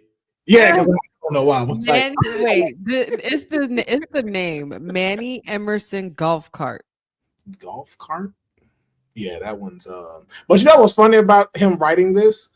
It's something that my mom told me a long time ago, and she had said that don't ever work for a paycheck, and like it's just kind of in the sense of what he's saying. Like what he just wrote, she was like, I don't care if you are in Galveston Beach drawing them big-headed characters for people, and that's all you do with your life. Do it because do what you want to do. So it's just like in that same light, that was what the feeling I got when he said that and stuff. But like, are we all just like beach bums? Like, what are we doing? Hey, are we just? I feel like you picked where we're just not serious about life. Like we haven't figured out what it is we really. Oh boy, here comes Deonne's. Bottom left is Eddie Hamilton Johnson. He's 21 and he's a cool, funny guy at the funeral home who makes funerals lighthearted when he hosts them. I can get on board with that. Eddie Johnson. Eddie Johnson. Eddie Johnson. Wait, who hosts funerals? What do you mean? Funeral homes. But he said hosting, like, No, like you said you gotta be a funeral director. Everybody, I got a monologue and everything. Yeah. He makes funerals lighthearted when he hosts them. How y'all feeling out here tonight? I got a live band. Eddie Jimmy Fallon Johnson, walking out. Manny Golf Cart, and Casey Baxter. That's Eddie Johnson. hilarious. The fact you 21 though, and for some reason, why am I the oldest in this? Is my question. He has a full. I'm the youngest. He literally, he's probably making his own universe on Sims right now. Probably. Oh, we're all from Florida now. All of this descriptions make sense. I'm straight. I'm good. Eddie Johnson. Yeah. I was like, okay, you just described a lot of Florida people. Let me know. You must work for GTA 6. That's what that. And if not, you should go talk to New Rockstar. But the moral of this whole story, what is his name? Farsh and Chops. Yes. You're wrong on all accounts. So those are not our names. Those are not our situations. Those are not our jobs. Okay, he says this about funerals though. I did say for mine, if obviously this was years later because until he found out how expensive they are. I wanted mine to be I wanted lights down, candles up, Chicago Bulls theme song when they're rolling me in. Oh my! I want lights. You mean Michael Jordan's theme song? Chicago Bulls, tomato. No, it was Michael Jordan's theme song. They didn't play it when everybody else came out. They played that the whole time. You can't take it away from the whole team. You can't take it. That's Michael's song. You can't take it away from the whole team, man. I said what I said. All right. I was always different. I was like, if I die, don't tell nobody. Just cremate me and turn me into a diamond and just pass me off as a family heirloom. So I'm always with some of my family members. Man, that's risky, man. You might get lost. I mean, I ain't gonna care. You can. You can eat them I also could get dropped off of the fucking chimney rack as well. This is true. If one does, yeah. So and I also could just be getting eaten underground and stuff, and get fucking pulled up by a dog. There's these things where you can get made into I guess into a tree sort of thing. Have you seen that? Now, at first I did have that, and I was like, I don't know if that's humanly possible, but I did originally. I wanted to get cremated and then have them grow a weed tree, and all my friends get a chance to smoke me. God, my grandmother said that one time, bro. God. I was like, I don't know if you can do that, but if you did, I was like, that was my only request. My only fear was that because my wife brought up the tree thing. I was like, what if somebody buys this land and they cut you down? You just become what, paper and then a recyclable. You become one with the circle of life, man. Yo, no, even worse. What if you obstructing someone else's yard? Yeah, that'd be some asshole shit. Yeah. I get it, but his branches are now extruding over my backyard, and it's kind of blocking my sun. But it's my wife. Again, I do. Could you just trim your wife's leaves just a little bit? Just a little? No, it's in regulation, okay? Why is she protruding everywhere? Oh, man. Okay, it says a lot about her when she was here. We've gone completely off the rails here, y'all. Yes. So Grand Slam, AEW Women's World Championship on the line. Mariah May versus the timeless Toni Storm. Who's walking out? Man, Oh, Toni Storm. Like, yeah, like she's getting her baby back. She's getting her baby back ribs. Y'all both going with Toni, huh? I'm going with Toni. I'm going to say, man, the woman from hell may walk out of this again. I'm as much as I love timeless Toni Storm, I think Mariah May might be holding on to that title. Nah. So I'm gonna go with Mariah May here, but there's a big reason why I'm going for Mariah May. does that walk her into a new feud with? No, that I don't care about because that I don't care about because there's one now story I'm way more interested in that I would love to see be the big takeaway, and that is this one. I want to see Harley Cameron win the TBS title. You know damn well Mercedes Moné ain't giving up no title. Hey man, listen, if there was any time for her to do it, it should be now, but it's not gonna happen. Listen, after I saw that song, I'm all in on Harley Cameron. Listen, bars, cadence, straight calling her a puppet, dog. Hilarious. That girl say, I want no. to take your thunder. Oh, her bars and on her own song. On her own song. On her own theme song. Yo, that's up there with Not Like Us. That's up there with Tupac. First off, fuck you. Oh my, y'all gotta get us to Harley, man. Harley could save AEW. She better win tonight. If Mercedes Moné, all the stuff she's been talking about, this is the moment right here. And then the cold thing about it is she could get it back. Like it don't even have to be a long run. On the contrary, this match is the reason why I'm picking Toni Storm to get the title back because I know it's not going to happen here. Well, we also remember too. We also know from our producer from the future over at WWT, Dylan. She is not from the homeland, according to him, and that's why he's not happy. So I'm gonna say it's just me. I'm going with Harley Cameron. That's just me. I'm gonna go with her. I want to, but you going with Moné? I'm not going with Moné, but I'm picking Moné. I mean, so you're going with okay. Okay. Okay. Your pick. Also, too, we also want our checks by next month, AEW, because y'all know where y'all got CE No from. Just throwing it out there. Just remember, who needs a check? That's all I'm gonna say. People's Nightmare. Who you got? I mean, I think like everything you said about this being a good time for Mercedes to sort of unload that title, because Harley Cameron, she put some work in for this one. So yeah, man, like I feel like there needs to be more though. How many belts she got? How many titles Moné got? Like, what's losing one gonna hurt? You know what I mean? At this point for her. I feel you guys, but I feel like with Harley Cameron losing, we're gonna get the best out of her even more than we're getting right now. I feel like the chase after Moné, after this just having this one match, like it's gonna be good. So I feel like Harley Cameron will get her time. It's just not gonna be today. I can see that too. I'm a still hope and go for Miss Harley. I'm gonna still go for Miss Harley. I love what she's doing though. Right. Reminds me of myself. Yeah, you know what I would say. She does. Yeah, y'all do have definitely similar vibes. Yeah, I would definitely say that. Yeah. All right, we're gonna take a little another side quest, and we're going to do our favorite. One has to go. Who was in charge of this one? Oh, it was me. Yeah, it wasn't. I did last week. That's right. You did do last week. So that means I'm next week. I just want to keep track. Make sure I have my projects ready, you know? I want to apologize in advance because What did you do? Or what did you not? What did you because not?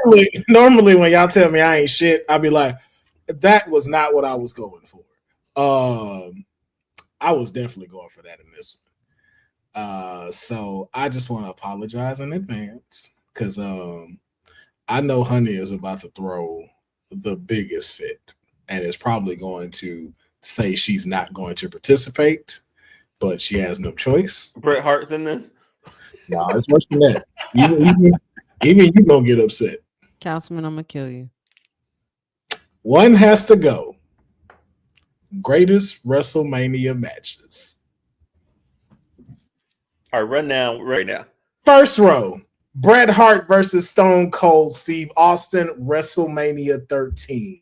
You a damn boy, you ain't fool. shit. Oh, you sorry. are a damn fool for this first row. This first row is so fucked up. It's not even funny. This ain't even funny. Look at this first row. Look at the second row.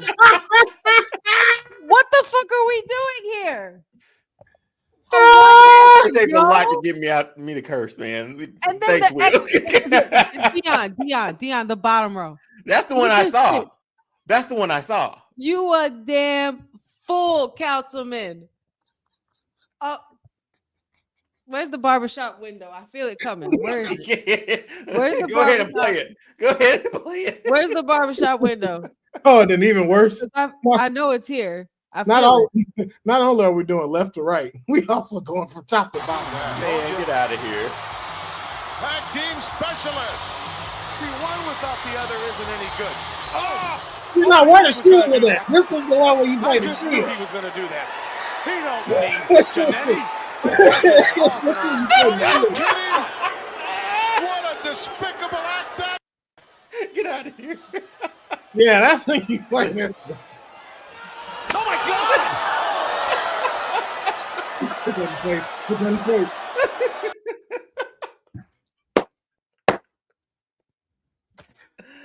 That's a load of crap, man. That's this one gotta go is full of crap. So we're going left to right and up And and we're down. doing it the other way too. Oh yeah. We didn't do. Oh yeah. Hey, and just about Moses' point, I didn't put Roman on this list because I thought that would be too far. You have Sean and fucking Taker Yeah, and Stone Cold in like every row. Let's go. Let's do it. Yeah, Deonne, we'll go with you first. First row across the left. For the ones that are listening audio wise, we have Put my ladder match here. I did. First row, Bret Hart versus Stone Cold at WrestleMania 13. Shawn Michaels versus The Undertaker at WrestleMania 25. Ricky the Steamboat versus Macho Man Randy Savage at WrestleMania 3. One's got to go, Deonne. Which one are you getting rid of? I'm sorry. You said Ricky the Steamboat. Ricky the Steamboat. It's Ricky the Dragon. Ricky the Dragon. Ricky the Steamboat. I didn't even catch it. I like, get that dragon shit out of here. You Ricky the Steamboat. Ricky the Steamboat. Okay. Oh, Councilman, I have never disliked you. So I have never disliked you ever. Let me go until through today. So first match, but we don't get the double turn. I don't know if Austin takes off the way that it does. The second match, probably the greatest WrestleMania match of all time. I don't. Quite possibly the greatest WrestleMania match of all time. What row we in? What are you talking about? We're going left to right. First row. And then Steamboat and Mach. I love that match. It's a good one. I can't. It's everything that oh shit. One has to go, right? Right? Yes, one has to go. This is Mach and Steamboat are gone off this list. Damn, that's tough. How you're even able to deduce? Do you remember how? any of this? Do you remember how Bret and Austin ended? Bret and Austin was fired. That was Of course, I remember We how made- Brett He said, "Of course, I fucking remember." And I'm just saying, you remember that, and then Taker and Sean. Come on, man, like that. Yeah, I said so. Mach and Steamboat, unfortunately, has to go off that top one for me. All right, honey. Damn. First row, left to right. Who's got to go? Will Palpatine. Nah, Will Goldberg. I'll take that. I love Goldberg. Ricky the Steamboat Willie. Let's just imagine. Let's just imagine like Ricky Steamboat whistling on a whistling like me. What's that boy name? Ricky the Steamboat. Yeah, I've been watching him when I was a kid, baby. Be like, you talking about you know what the fuck I'm talking about. Me and my wife just had this conversation. Old people, if you put the in front of anything, it makes it even funnier. Yes. The Facebook, on the Instagram. Mm-hmm. Charles, what's my login to the MySpace? What you mean it ain't up no more? Where that book that got my login for the Black Planet? God, that was. Is Black Planet still around? It's done, right?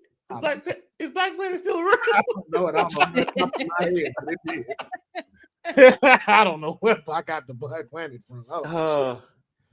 Hey, yeah, honey, come on. Your turn. Which match has to go on the first row?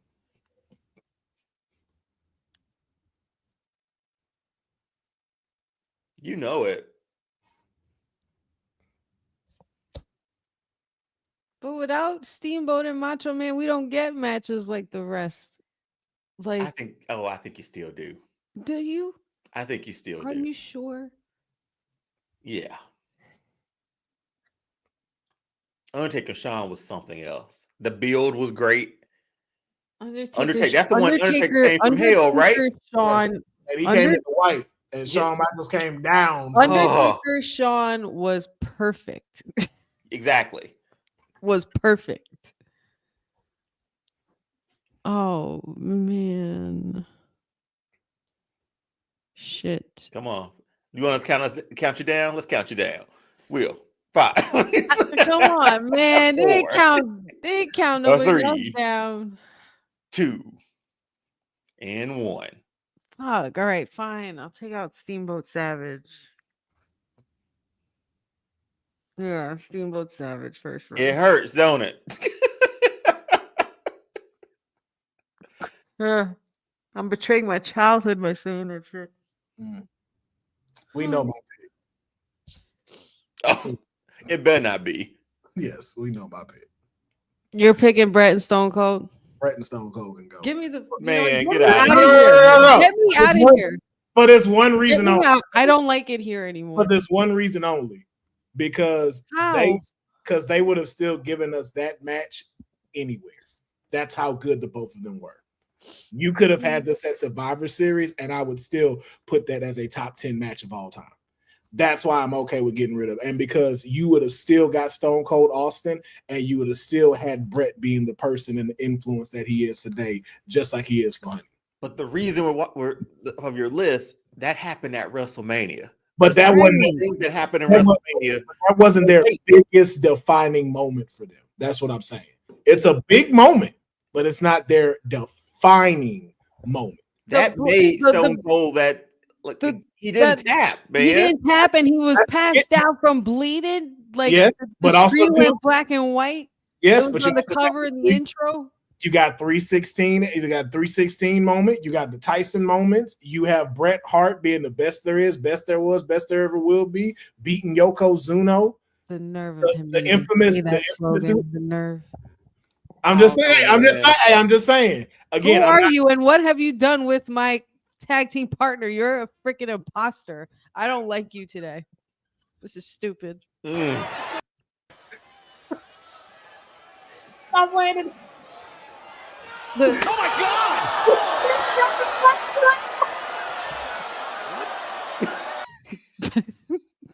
We just on the first row. We ain't even got to. Are we on the second? We had anything to say about the first again? Who else didn't go? Did you? Yeah, I went. I went first. We all went. This is fucking The torture. second row, what we got? Sean and Razor. Sean versus Razor Ramon, WrestleMania 10. Y'all about to piss me off today. I feel like I'm gonna get pissed off today. Today's a test. Today's a test. It is. Hardy Boys versus the Dudleys versus Edge and Christian, WrestleMania 17 TLC match. This row's disrespectful. Undertaker versus Triple H, WrestleMania 28. And that's the end, and that's the end of the era match. This is the easiest one in my opinion. Okay, I'm up first. Okay. Sean went out there with Razor and they tore it up, man. Two titles, like, come on, that's great. Highlights that they still show to this day. That TLC match, them boys won the night. That was match of the night at 17. Like, they killed this match. They got Lita involved. Rhino came out. I think Spike came out. Like, everything was happening. Undertaker and Triple H with Shawn Michaels as special guest referee. End of an era. Shawn the fix was in to get the Taker. One has to go, though. It comes down to which ones I enjoyed the most. Love the ladder match with the three teams. I think that's one of the greatest matches at WrestleMania of all time. The other two, one gotta go, Deonne. If I'm just thinking stories, oh shit! I was waiting for it. I wasn't even gonna bring it up. Counting down. The end of era match might go. Yo, honey's home. Honey don't know what to do right now. Every part of this hurt her soul. Well, while she's gone, I'm gonna make my pick. I'm picking the same thing. Triple H. Yeah, it was good. It was great. Here's my thing. We've had the match before, and I got 20 other Undertaker matches I can watch. Ricky and Razor, insane. Oh, Sean and Razor. TLC match. Got Ricky on the brain. Oh, my bad. Razor and Sean. The steamboat. That steamboat boy. Yeah, I'm sorry. Yeah, Sean and Razor. That's bro. Edge Spear Jeff from the fucking hang it, like, yo, to this day. Incredible. To this day. And it was in Houston. Come on. Can't get rid of it. Peaked. WrestleMania 17 might be the greatest WrestleMania of all time. Yeah, or one of the greatest WrestleMania of all time. Yeah, I was like, come on over and do it. Same one. I get the implications of it, but I'm like, I seen it before with them already. Honey, come on over. It's your turn, honey. Who you picking? Yeah, with Mike Hall, like Prime Sean and Prime Razor. Yeah. I am not picking Razor Ramon versus Shawn Michaels at WrestleMania 10 because one, that is my favorite WrestleMania and my favorite WrestleMania match. No. Two, I am not picking Undertaker versus Triple H end of an era match. That match till this day makes me cry. That match made Vince McMahon cry. That match is the end of an era. That match is the reason why, probably one of the main reasons why Triple H is continually COO and head of creative, because he knows how to tell a story in and out the ring. And that match, I don't care what nobody says. I understand the impact of the tag team match, the triple threat, the moment with Edge hanging, the spear, the swanton bombs, everything. And I know we had a lot more TLC matches with them as well, but I can't get rid of the first ladder match, and I can't get rid of that cinematic masterpiece that was The Undertaker, Triple H, and Shawn. Like I would, if I'm basing my pick on which match I can get up right now and put it on and not get tired of it, and those are my two. Okay, I know you said more TLC match, but this was the very first one. Right? No, I know it was.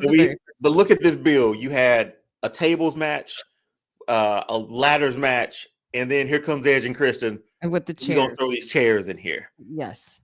Yes. You want to talk about a match I can go back and watch? Out of all of these that are up here, that would be my one. Like it was like it's gonna sound wild, but it was like a video game with Jeff Hardy walking across the ladders.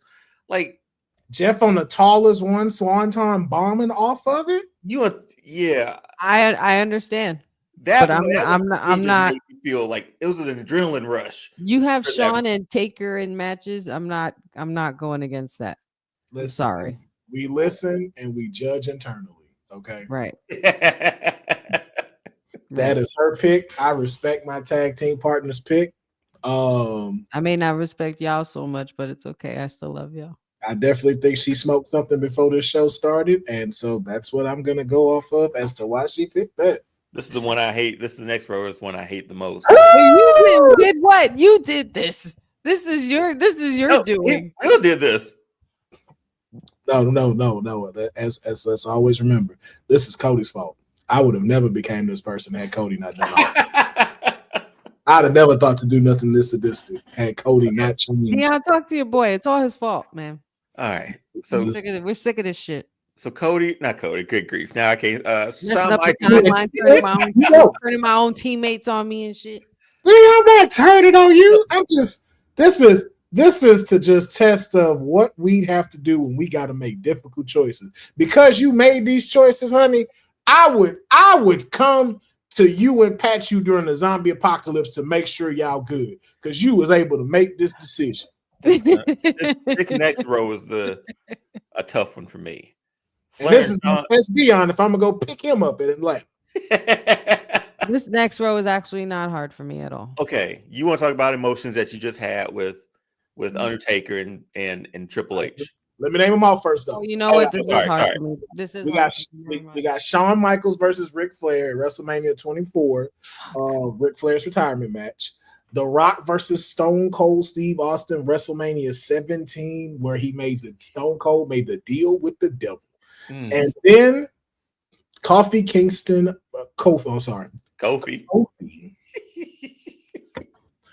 Kingston versus Daniel Bryan at WrestleMania 35, the highlight of Kofi Mania.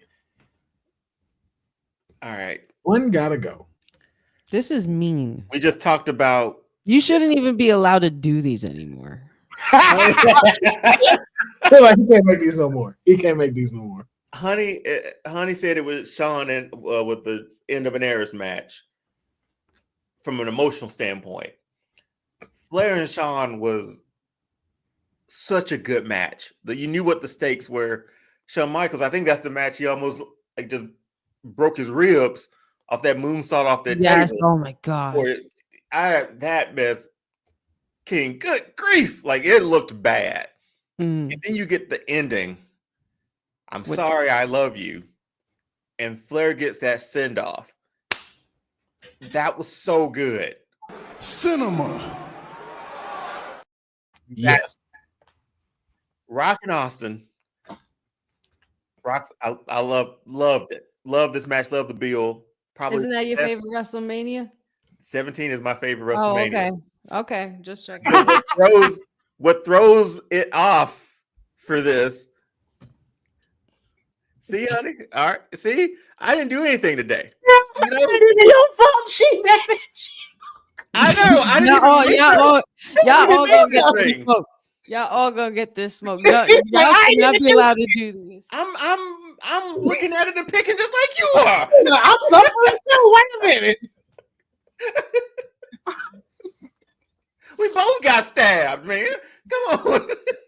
You're right. We did. We both got betrayed. You're right. 17 is so great. I know for a fact, like when I watched this at the present time, I hated the ending to this match. Like as great as it was, I hated the ending to Rock versus Austin. Austin had even come out and said if he could do it differently, he would have stunned Vince and wouldn't have gone heel probably. But that build-up was so good. That promo was so great. Oh, so many memories. Kofi and Daniel Bryan, great moment. Kofi Mania. But one has to go, right? Mm-hmm. One has to go. Deonne. You got. Oh man, I might. Oof. Y'all. I probably can't show my face around here no more. Deonne. I feel Daniel Bryan and Kofi. Woo! Oh my Lord. Oh my Lord. Woo! He went there. Hey, you gotta live with that one. You gotta sit with that one. You said that. Shit. Wow. Well, All right. Honey, All right. who you got?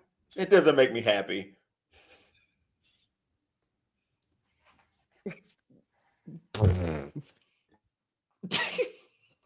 Sage D says, fuck vegan coke.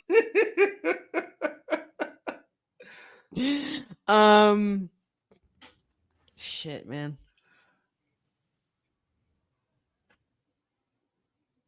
I mean, we're just gonna cut right to the chase here.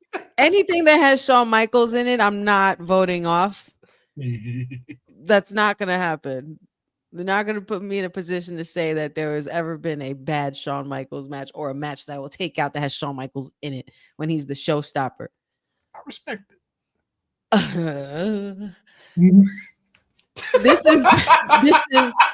This is really tough because I'm an Attitude Era girl, but I was there when Kofi Mania happened.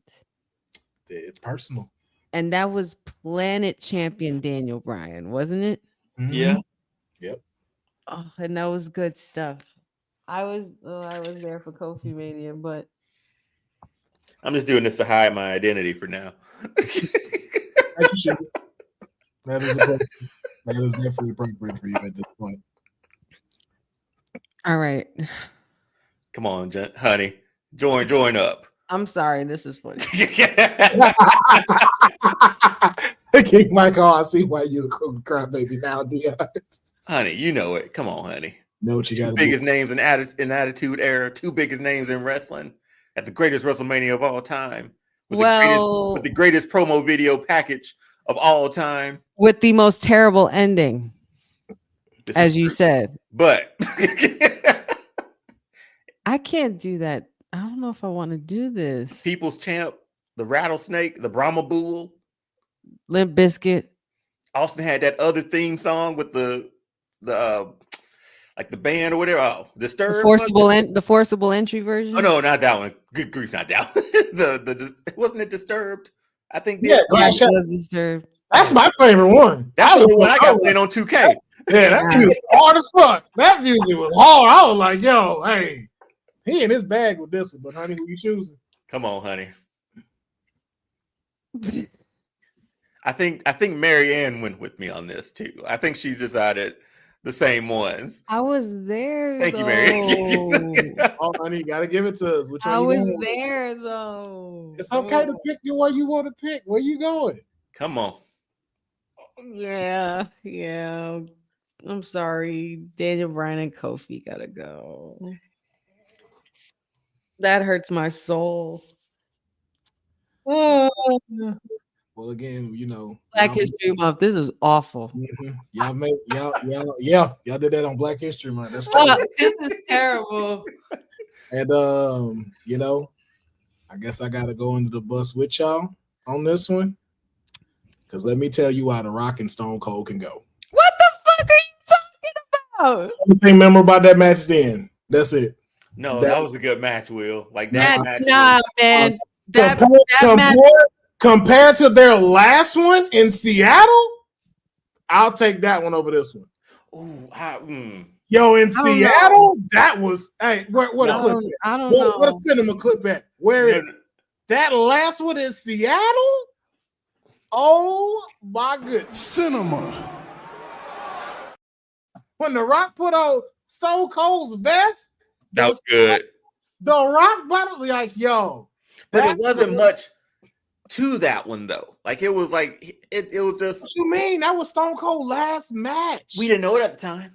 Yes, we did. No, we did. We didn't know that was going to. I wouldn't put that match as the best. But I would. Out of the three? No, their first one. I can add that debate. I can add that. No, their first one was probably the best for me. Yeah. What was it? 15? 15. 15 was fire. That's like where the super stunner came out of play with the Rock. 17, like I said, 17 was good. 17 was good. Don't get me wrong. But 17 wasn't good. 17 was fucking great. Okay. It was good. As I said. It was good. It was good. Again, I can process of elimination this better than y'all. Like y'all tied into this, and so you wrong. You wrong for this. These are the last words I have for you for this week's One Has to Go. Like, but I don't. You raggedy bitch. You raggedy bitch. Oh, would you look at? Oh wait!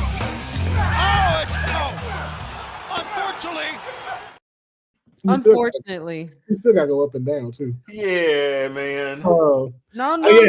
Why? Just because you played that. Just because you played that. Yeah, no. For me, out of these, I'm never finna get rid of Kofi Mania just because of the storyline of how it happened. It was a story that wasn't supposed to happen. You're right. Happened. Like that's just like, and then with Daniel Bryan, and it's just like, yo, for two people who were never supposed to be there as the main event, that is something epic. That is something. And then Vince brought back Brock and made it all for nothing. Well, and that's why he's in court now. So there's karma for you. So you know what I'm saying? So karma's gonna come back to you for making this, Will. No, it isn't. I have made y'all stronger because of this. So no. Your decision skills are gonna be so much better now. Like, honey, you ain't gonna never not know what you want to eat because of this right here. No, because the fact that we got to go up and down is even more fucked up than going horizontal. It is so up and down is way easier. It is not. It's worse. It all right. What if I just run all through them, or we just do them like that? Like we'll do that for that one. But yes, for me, Rock and Austin can go. Sean, like to your point, honey, never finna ever get rid of a Sean WrestleMania match. And with Flair, when he was just match, period. When that man said, "I'm sorry and I love you," and he was like, "Just go." It was like watching the end of a Rocky movie, dog. Oh, it was like watching Old Yeller get shot. I'm like, "Oh, look how they done done for boy," and he needs some milk. I say, "Oh, not mom. Look at that and done my boy." There's so much emotion in that, man. The fact he didn't even pin him like you normally pin him. That man caressed his head and pinned him. I'm so sorry. And you can see Flair crying, man. Yes, and he was like, "Yo, them two you just can't get rid of." Rock and Austin again. It was a great match. So honey doesn't cut my head off. But the highlight of that is shaking hands with the devil. And if I'm being honest, I don't want to remember that shit. Me neither. I hated that. I don't want to remember it. So you could definitely get it out of here. I never wanted to see that happen. That broke my heart when I saw it. I was like, the people sell out. Did this go off doing that? Wait, I was like, yo, like I remember going to bed mad. Until Monday night. I spent all of Monday like, did y'all pay-per-view cut off early? Like, or was it just me? Because he started him after that, right? And I was like, dog. Nope. I went to bed mad, man. Just mad. Rock lost. You can get that. So I was like, that one can go. All right, up and down, Deonne. We're gonna start with you. Up and down. Bret Hart, Stone Cold, Razor Ramon, Shawn Michaels, Ric Flair. That ladder match is amazing. And Shawn stays on the board, man. Bret and Steve are out. Next one, Shawn Michaels versus The Undertaker. The TLC match is 17. Rock versus Stone Cold. This one hurts too because probably the greatest WrestleMania match of all time. Both 1 and 2 probably for me. If I had to list off this list, Rock and Austin are probably gone off this list. Off this one for me. You're an attitude era child. I mean, hey, that man is making his decisions. Okay. Yeah, and my next one over here. Yes. Would have to go. Damn, again. You like Kofi and Daniel Bryan. Go again. The shame of you right now. The shame of you right now. Fucked up, man. That's fucked up. That's fucked up right there, yo. Damn, Dead cold. wrong. You're That's dead cold wrong. right there. That's cold right there, It's a bro. damn lie. Damn, you don't have no respect for the little guy. Damn, you are not for the people, is what you letting us know.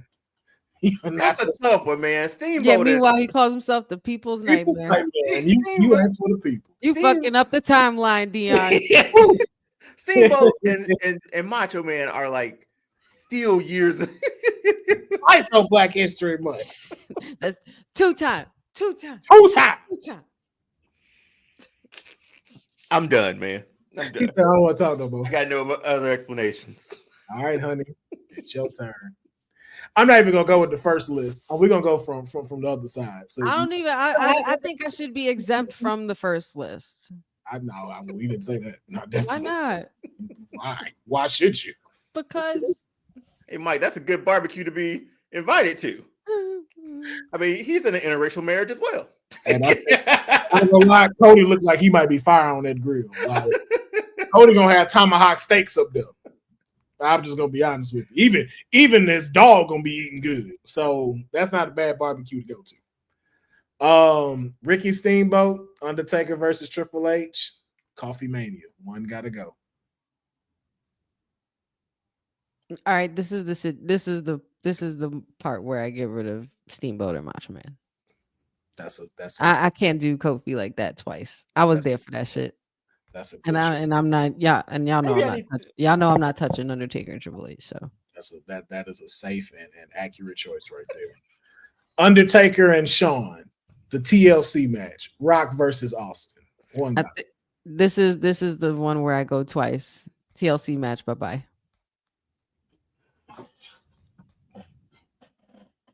That was match of the night, man. You listen and you judge internally. Somebody, sorry.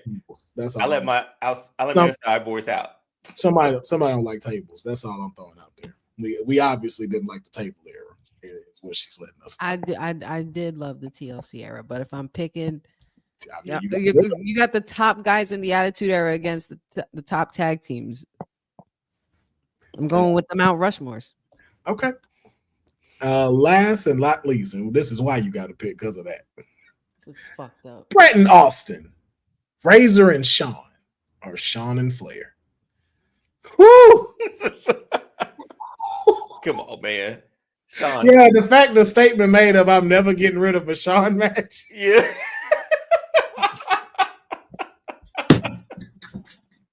Yep. That's the clip right there. Pyro behind me. That's all I need, right? That's the WrestleMania. The showstopper. The main event.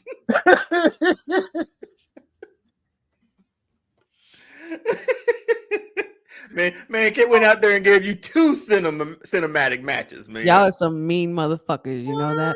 Y'all are mean. Shawn Michaels' gear alone wins. I can't believe this. Jeffrey, right? Diabolical is the word. Absolutely. Doom, doom, doom. Oh, Shawn. I think game. No, Come on, honey. Come on. what you picking? I can't believe this shit. It's okay. It's okay. It's all right. Let the darkness flow through you, honey. Completely fine. Execute Order 6-6.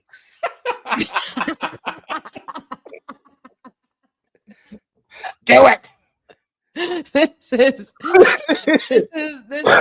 is a tough decision because, as everyone here knows, my undying love for both Bret Hart and Shawn Michaels. However, I am a woman of my word, and I said what I said.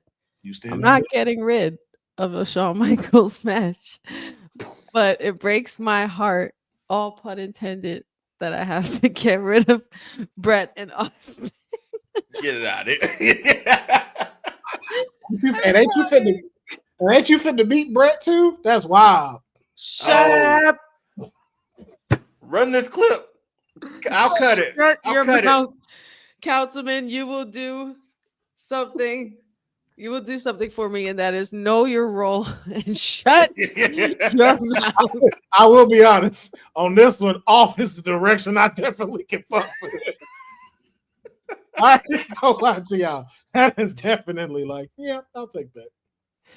I'll take that. That is probably one of the hardest decisions I've ever made. But It's okay. there was just always something about Sean that always had a one up on Brett for me too, which was always why it was a hard decision between them for me. But You knew who to put your money on, and that's okay. There ain't nothing wrong with that. There's nothing wrong with that. those are iconic matches. Which is why it was a tough choice. I'm going with the same. You can get that Brett Stone Cold matchup out of here real quick.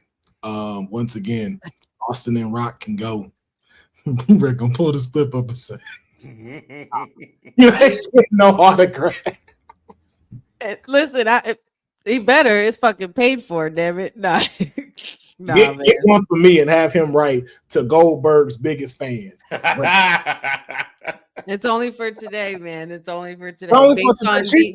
Based on these pictures here that Councilman has lovingly provided us for this wonderful segment today. She made the right choice. Doesn't I make get me it. any less of a Bret Hart lover or fan, because Bret Hart to me will always be the best there is, the best there was, and the best there ever will be. So the purpose of our one has to go now is to be as destructive as we can to the wrestling world. Got it. Well, apparently I'm banned.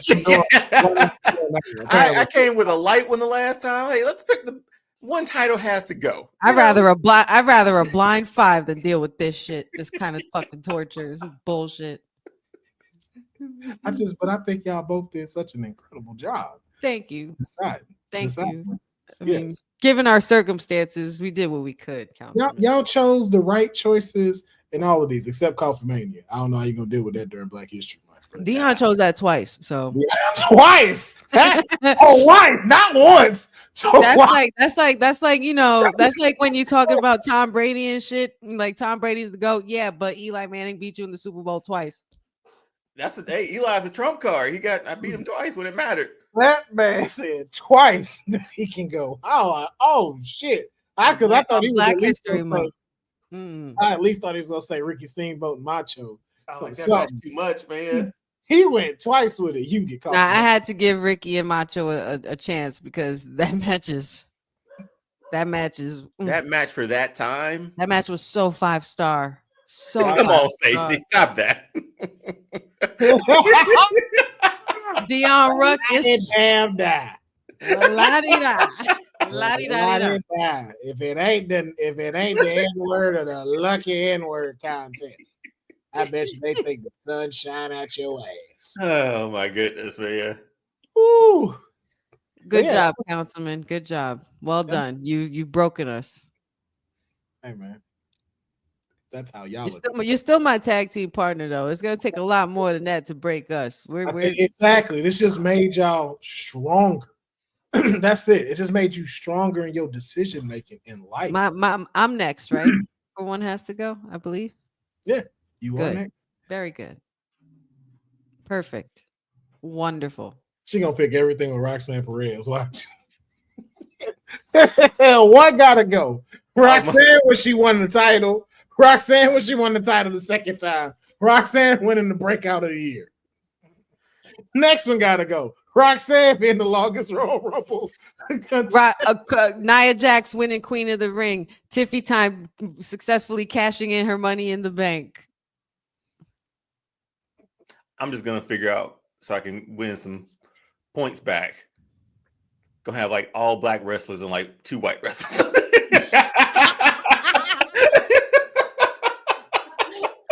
Yeah. What gotta go? Coffee Godfather of the Blue Blazer. What you picking, Will? That I will not participate in. Which one you choose? Man, but Owen was invited to the cookout. Oh Yeah. man. Okay. So now let's jump into NXT Vengeance Day. I will say that was the worst one has to go ever. Probably, yeah. Maybe not the worst, the most torturous. That was very tough. I don't think I've had to make tough decisions like that in a long time. That's all I'm helping y'all do. It's the Oh, all right. That was it. Y'all gonna feel better about it when y'all done the rest of the day. Y'all gonna be like, I needed that. I might be a little late, but your shirt says George 316. Yeah. Okay. Real quick Oh, story. he never got Yeah. to explain that to you. Oh, Oh, no, yeah. yeah. So, real quick story. First WrestleMania I ever went to was Dallas, like the recent one. What was it, 39? 38, Pat 39? McAfee, Vince. Yeah. KO Cody's return, that one. Nice. Wow. That was the first one I went to, and I always wanted to take my dad with me, but he passed away a few years ago. Like, we watched wrestling all the time together. Like, Monday nights, like that's the latest I could stay up during the week growing up, but Mondays were great. And his name was George. And I always wanted to take him when I always wanted to go to one with him. So me and my wife went to 38 and we made these shirts for him. So it's George 316. Aww. And on the back, that's so sweet. It has, yeah. So they have like Austin Skull. Having a beer with you here. Nice. Yeah. So that's why we made these, and I sort of wear that to a few events every now and then, just because I want him there with me for it. So I took him to a WrestleMania with me. So I'm glad I asked. Thanks for sharing that. Yeah, no problem. Nice story. I always love when you rock that shirt because He was there with me, man. We got to hear the glass break together. That was great. No Goldberg. He's the reason I like Goldberg too. That was his man. And y'all got the nerve to always try to say wrestling is the F word. Be like, man, fuck out of here. No, man. That's just real to me, man. It's real. And it gives us realer than your life, I'll tell you that. Gives us moments like these. Like, yo, so got a break-in coming. And for when our other little guy shows up, we got that for So we're cute and teeny tiny. Come on, man. Hey, man, come on, man. You about to shut up, Deonne. Come on, man. Hey, man. Don't be surprised when it's like that, man. I didn't know it was coming. My wife just threw it in here. Man, come on, man. That is gonna be so cute. I can't wait for those pictures. Right, I cannot wait for him to just. That is so cute. You gotta have awesome. beer in your hand, and he gotta have the little milk right there. Just we'll put it in a koozie. Yep. Put milk in a koozie. Well, and Deonne's gonna have a beer. They're gonna have a beer bath and the milk bath. Yep. Be like, it's non-alcoholic, y'all. So y'all don't know nobody coming. Yeah. Please don't. Yeah. I'm a great father. But let's talk about it, man. NXT Vengeance Day is also happening today. Like I said, if you are a wrestling fan, you are about to be jam-packed with phenomenal matches on the WWE side and the AEW side. So it's a great day to be a wrestling fan. And so I want to get our predictions for tonight's card as well. We got Javon Evans taking on Ethan Page. Javon Evans has been medically cleared to take on Ethan Page. Who's walking out the victor? Man, I think this is a good one for Ethan Page again. Like, I don't know. Did y'all see his videos on Instagram? Why does he look like AI to me? Like, have y'all seen that? Go back and watch. Wait. The AI prototype. I thought it was fake at first. Until I saw it was NXT. Go back and look at that last post. It was an Instagram post for NXT. It started out with him, and I swear like an AI picture. But anyway, I'm not going to see that. I'm not going to unsee that now because you said that. There you go. But no, Shit. I think that's pretty. I think this one's going to be a pretty dope match too. But Ethan Page, man, he's been killing in NXT since he's been there, and Evans has some more room for growth there in NXT. But I got Ethan Page in this one. Damn, Deonne. Wow. Honey, your pick? I am going to go with the young OG, Javon Evans. He's on his quest for vengeance. I think Ethan Page has a receipt coming. I also think that there might be not necessarily some help, but maybe a little bit of a distraction to throw the all ego Ethan Page off And I think that might have something to do with a man named Ricky Starks. Already. Well, hell yeah, they just threw him on the TV this past Tuesday. I was like, well, shit. That man, that man didn't have no music. He just walked out. Walk the fuck out. It was like, what up? They I'm played here. the NXT theme song when he left. That's how you know they ain't got that shit. Wait, did they really? Yeah, they played the NXT theme song when he walked off. Yeah. I was like, No. wow. So my pick, I'm also gonna go with Javon Evans. I think it's just he needs, like you said, honey, he needs to clock that receipt. Yep. And especially I could be wrong about this, but he it's been a while since he's gotten a victory, and I think he needs to. Yeah, that too. Yeah, and you don't want the young OG to lose his steam. You know, he was on a very fast rise coming on in, but now I think they put us in a situation where they made us really, really invested, you know, with our emotions in him, and he's definitely the future for NXT. So I think like we agreed, Ethan Page, you got a receipt coming. Watch that pretty smile of yours. Mm-hmm. I do too. People's Nightmare. What was your choice? I think. Ethan Page. Yeah. Page? Yeah. I know. I see it. So, but I think this will be one of the highlights of the night. Will be between Kofi Kingston, Javon Evans. Like, damn, Deonne. Oh wow! Come on. Okay, yeah. I changed my pick. I'm messing with you, man. I'm messing with you. You pick it. What you pick is what you pick. I don't want to sway nobody's pick. I was just messing with you, bro. She's back to the dark side. Match now. That execute order. Trick Williams had me dying though. Trick Williams. Yeah, Trick Williams. It was like Trick Williams. Before anybody say nothing. First of all, a strap match during Black History Month is wild. First and foremost. Whoa. Let's start there. Black History Month, right? And an indigenous person. Yeah, right. I was just gonna say hello. Black History Month. Wrong. Dead wrong.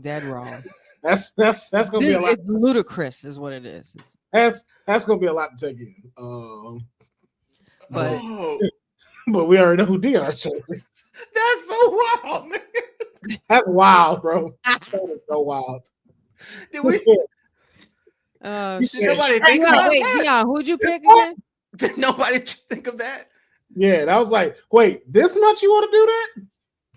Deonne, who you pick block is in March, right? Trick Williams. Okay, you picked Trick Willie. Okay. Honey, who are you picking? I'm definitely picking Trick Williams. Trick Williams, I know that this Trick Williams is going to be different than we've ever seen before because this is against someone who has costed him an opportunity. And when you get in Trick Williams' way, and as we've seen many times, when you're in Trick Williams' way of what he wants to get back, which is his title, you're going to see some very ugly sides of him. And the fact that he ain't even used the words whoop that trick, he said, I'm whooping that ass.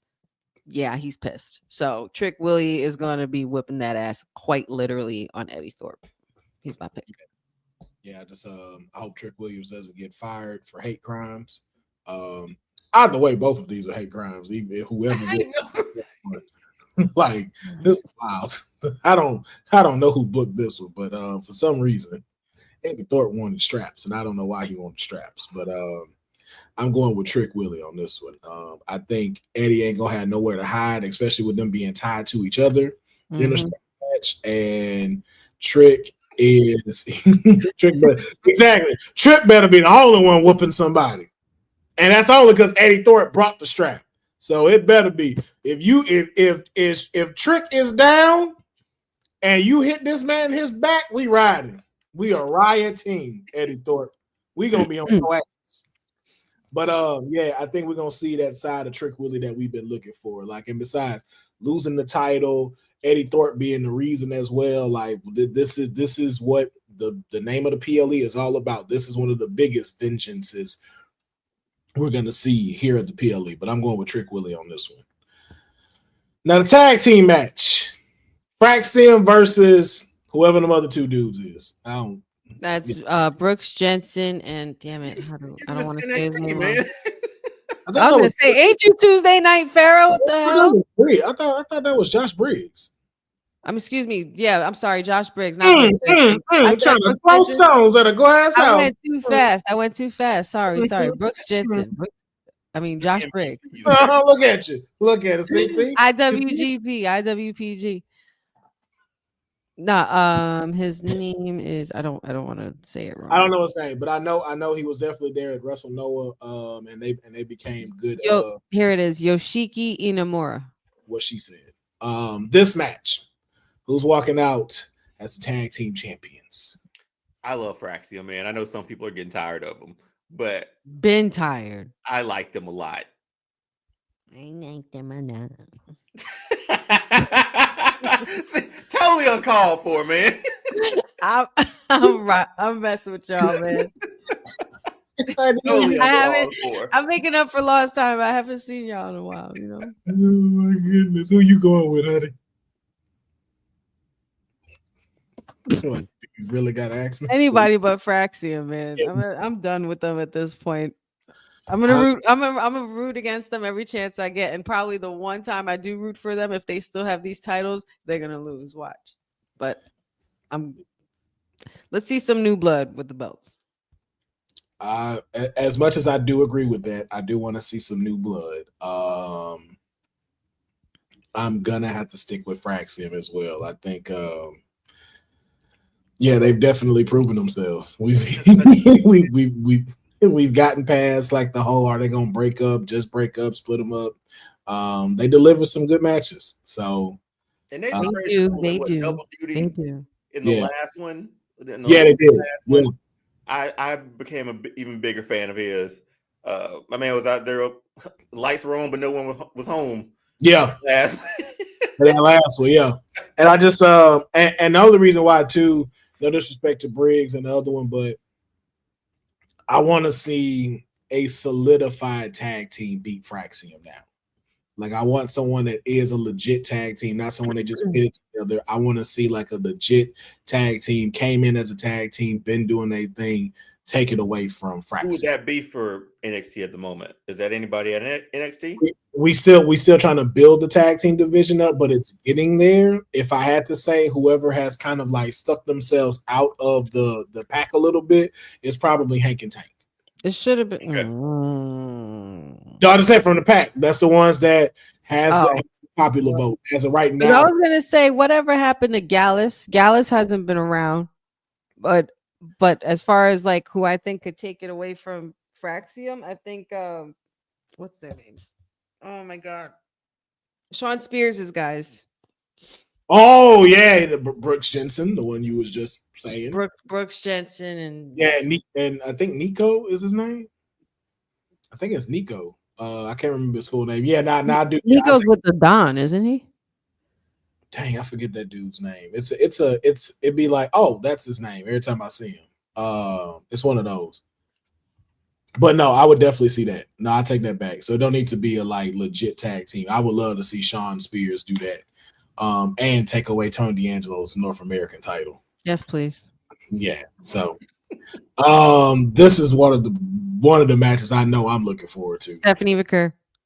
Stephanie. It's time. Yeah. Stephanie McCurr. I'm sorry, Fallon Henley's run wasn't shit. No disrespect. It helped put a little bit front and center.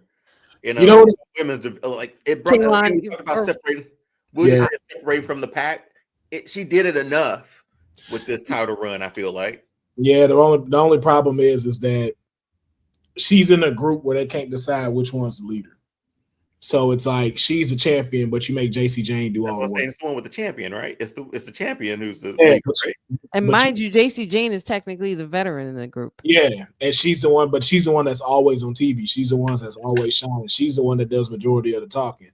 So it's just like kind of like no disrespect to Fallon, but it's like you're a transfer champion, and that's what they made you do. And which sucks though, because when you defend them, like, yo, this girl can go. So that's why I was just like, I didn't understand why she wasn't defending the title more and more when she with her happening. I'm like, because this girl is a fantastic. Kehlani was defending it week after week. So it's just like, why wasn't she in more feuds? Why was it more of fatal influence as the main feud than her being in feuds with other people. Transitional champion. Yeah, but they made her into that, and I don't think that's her fault. I think they made the storyline, and it is a ball drop because you made her a transitional champion when she could have been a great champion. Stephanie finna walk up in there like, Hey, sit the fuck down, Funaki. give me that damn title. Dark Angel's walking out with that belt tonight. If she don't, that's a problem. That is a problem. Deonne, who was your pick? Oh, Stephanie for sure. Oh, Stephanie. Yeah, for sure. Stephanie Vicker, Stephanie for sure. Oh, that woman. Ooh, something about her. Just something about her. That aura she got, just that Latina heat. That's definitely what she be pumping out. That's definitely what she be pumping out. I forgot I posted something on my story. Oh, when she beat JC Jane and Fallon Henley was standing on the announce table, I was like, yo, my wife got to look at me like Stephanie was looking at that title. I need a cigarette. Don't even stare. Girl can't look at me like, don't look at me like that. Be like, so you must be out your goddamn mind looking at me like that. Work realm, or you want to get married here? Like, what will we doing? Wherever. Okay. I will dress up like Damian Priest if I need to, and just I love you, Stephanie. All gas, no brakes. Oh, I'm all gas, no brakes. Elbows up. I need that as a clip. Elbows up. I need elbows up as a clip. That's good. That's funny. All right, our next one. Come on now. I don't know why it's like this. Deonne, go first. Who are you picking? Yeah, Deonne, who you going with? Oh, really? The ancestors are watching. Who you going with? I'm going. No, I'm just kidding. It's Oba. Come on, man. You make that run. Yeah, we're just checking. Come on. We just had to ask. We had to ask. Because I think for this match, for Austin and Grayson, Waller to be here, I don't know. Just if this was off. If there was anything of we just need to give the champ something to do till Stand and Deliver. Let's get these two. Yeah. That's what this match is. We needed the NXT championship defended. This is what we're going to get. Yeah, and I don't know. I'm still waiting or hoping that Austin Theory sort of gets out of this and gets back on the track that he was on a few years, like 2 years ago. I think this is where the breakup happens. I think this is where the breakup happens. It needs to, because Austin Theory is so talented, man. Like, he's super young. Granted, being Vince's boy wasn't the best for him, but yeah, I remember this time on Evolve, and I was like, "Yo, this is the next one right here." And he's insane, man. Like, and you can tell he has it's something there. We've already seen it, but yeah, I agree. This is like a match. Like, hey, let's get Oba to where we need to get him next. And then we probably kill two birds, one stone. Let's break this tag team up too. Yeah. I see it. It's only right. It's only right. Like, I need the ruler to tribal chief pin these mofos right here. This is the makeup for the strap match. Stack up, squash them, smash them, be done with it. You're the champion, and then Moose comes out. We thinking that? I want Moose. I'm going to keep demanding Moose on the air until it happens. I need Moose versus Oba Femi. That music hit, that whole stadium go erupt. Oh my God. Moose versus Oba? Give it to me. Triple H, Sean, give me what I want. Give us what we want. Give us what we want. Give it to me. Give it to me. Also, too, with them breaking up, I'm going to be honest, would not mind having Grayson and Austin back in NXT. Not at all. Would not mind them having a little run. Not at all. And not for nothing, you have to give Oba a big moment because he had an amazing year last year, Stand and Deliver, had a big boy match with Josh Briggs and Dijak when he was still there for Stand and Deliver, and they had that triple threat match with that crazy triple power bomb thing that they did, which was absurd.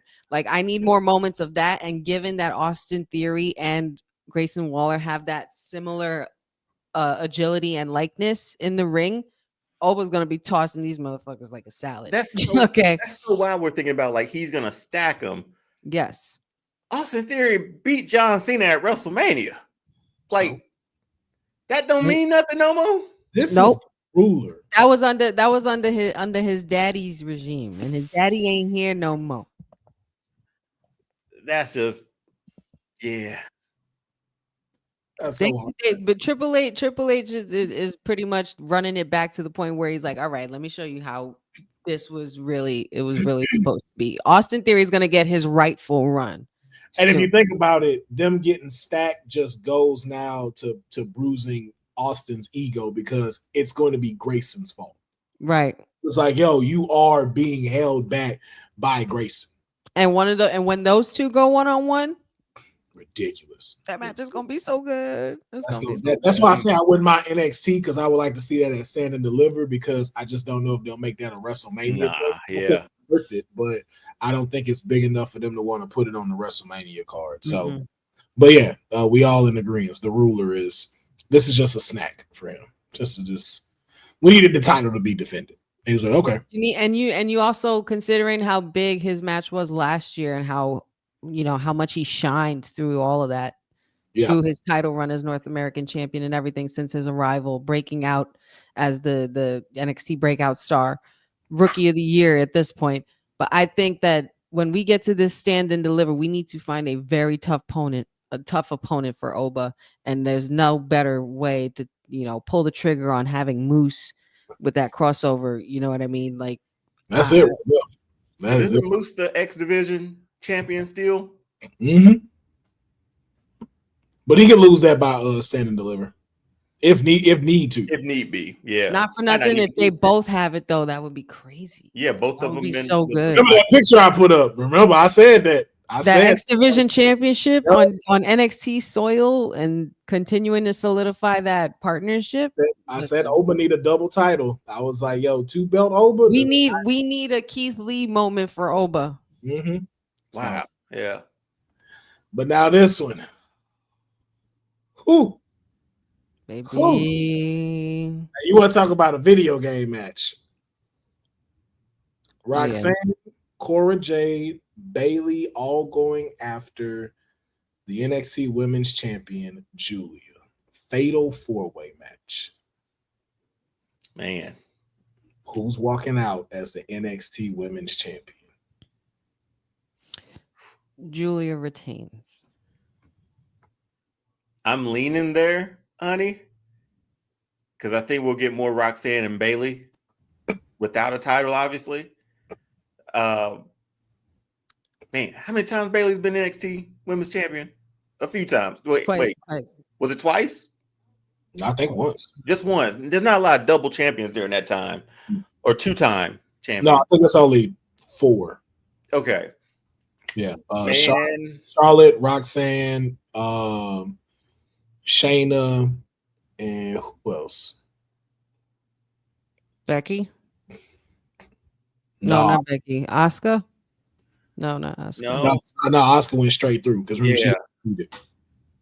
So one more. Is it Mandy? Oh, it might be Sasha. Oh. It might be Sasha. Might be Sasha. Perhaps. But for this one, I think Julia retains. I think it's going to be one hell of a match because, again, there's storylines within this thing, too. And you can tell that they're putting stock behind Roxanne to be the next person up. Yeah. And that's the fact that she's working with Bailey just shows how much they have behind her, investing into Roxanne. So, it's just 3. It was just 3. Yeah, it was just 3. Roxanne. Okay. But yeah, I'm picking Julia for this one. Should be good though.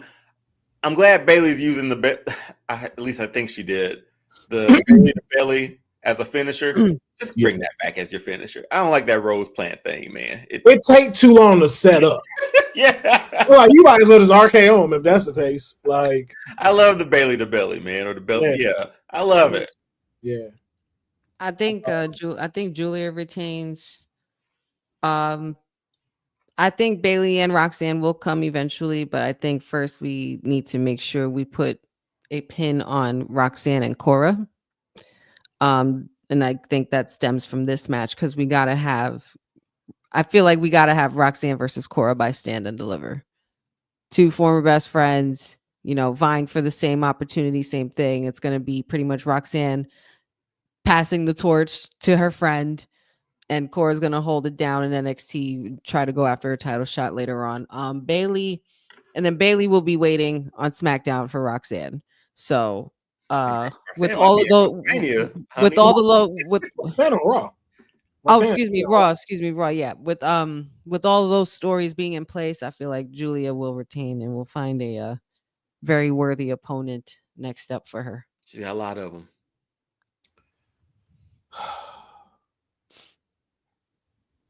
I know. It's been a very painful day, so join the club. Oh, it wasn't painful at all. I know Roxanne not winning this. She got Mania on the mind. She could be at Mania instead. She's the greatest women wrestler alive right now. Like she's 2-time NXT Women's Champion. We don't need Iron Woman of the 2025 Royal Rumble. Iron Survivors Challenge at NXT. Like we've done what we've needed to do. Done it all. The one I think everybody's sleeping on, is Cora Jade. Really? You think she'll sneak this thing? This might be Cora's moment. And even to what you just said, honey, imagine Roxanne going to Stand and Deliver against Cora as the champ. And that's her former friend. I think that, you know what, that's a good, yeah. But then what do you do with Julia? Yeah, because that's going to be tough. Because we built her up to be this top NXT star. And here's my thing. In the fatal 4-way, though. But here's my thing. Julia has not been the focal point at all since she's been champion. Boza pointed that out to me during a watch along, and I have to agree with him. Like everything has been about everyone else but her.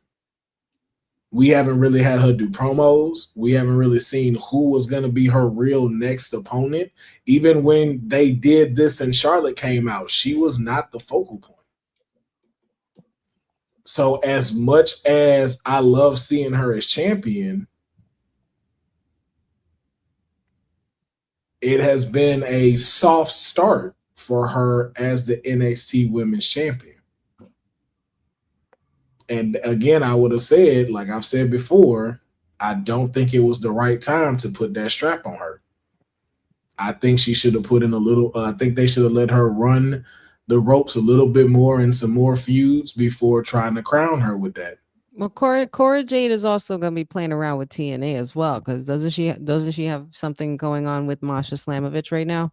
Yeah, but Masha has a better representation there as that, and I think TNA is a good working for Cora to get her stride back, rather than being the fall guy every time like she was on NXT. Because think about it, Cora just pinned Bayley. And again, I've been talked about that story not being finished. As much Professor was like, no, because of this, I told y'all before that Cora and Roxanne story still got to be there. And it makes it even now bigger if Cora has the title. Yeah. Roxanne turns put a cap on that. Mm-hmm. Yeah. So now we have that as Stand and Deliver, the thing we've been waiting for. And then that's what is crowned. And once again, Cora don't have to have a long run. That's the beauty about it as well. Cora just needs to have finally been able to have her moment because she was a part of the 2.0 era and we got rid of that. So as much as I want Julia to shine, Cora Jade has definitely made her reasoning to show why she may stand tall in that match. Makes sense. So man, I'm gonna go with Julia retains, but my overall pick is gonna have to be Cora. Yeah. But from a money standpoint, I don't see them not having Julia in the Stand and Deliver picture. So but the thing is, if she were to lose this, she lost in a fatal 4-way. She doesn't have to get pinned for this one. She doesn't. So there's still like a protection of her within this match. Very true. So, got a Williams situation. Mm-hmm. So I think if she loses it or Cora loses it and that title goes on to be defended against Roxanne. I don't think it hurts Julia. It's just like, where do we put her? But even also too, we could get we still have Roadblock, so we can get Roxanne and Cora at Roadblock. God, I keep forgetting about that. Yeah, and then give us Julia and Cora as Stand and Deliver. Yep. Because there's still a lot of bad blood between her and Julia. Yeah, I forgot about that. I forgot about Roadblock, man. Yeah, because you got to remember, this is Roxanne's exit. So Roxanne doesn't have to do Stand and Deliver. This is the victory lap here, man. Yeah, this is the victory lap. And then we moving on to Monday Night Raw. Pop And Rock City. Look, Monday Night Pop Rocks. Man, Pop Rock Mania? Come on now. It's How old is she, by the way? 23. Wild. 3 years old, bro. Wild. And Yeah. Tiffany's around the same age, or if not a little older, like what, 24, 25? I think a tad bit. I think she's like 26. My goodness. Yeah. And so Cora, I think, is a year younger than Roxanne. Welcome to the future. It's beautiful. Yeah. I feel so old. I feel you. Future.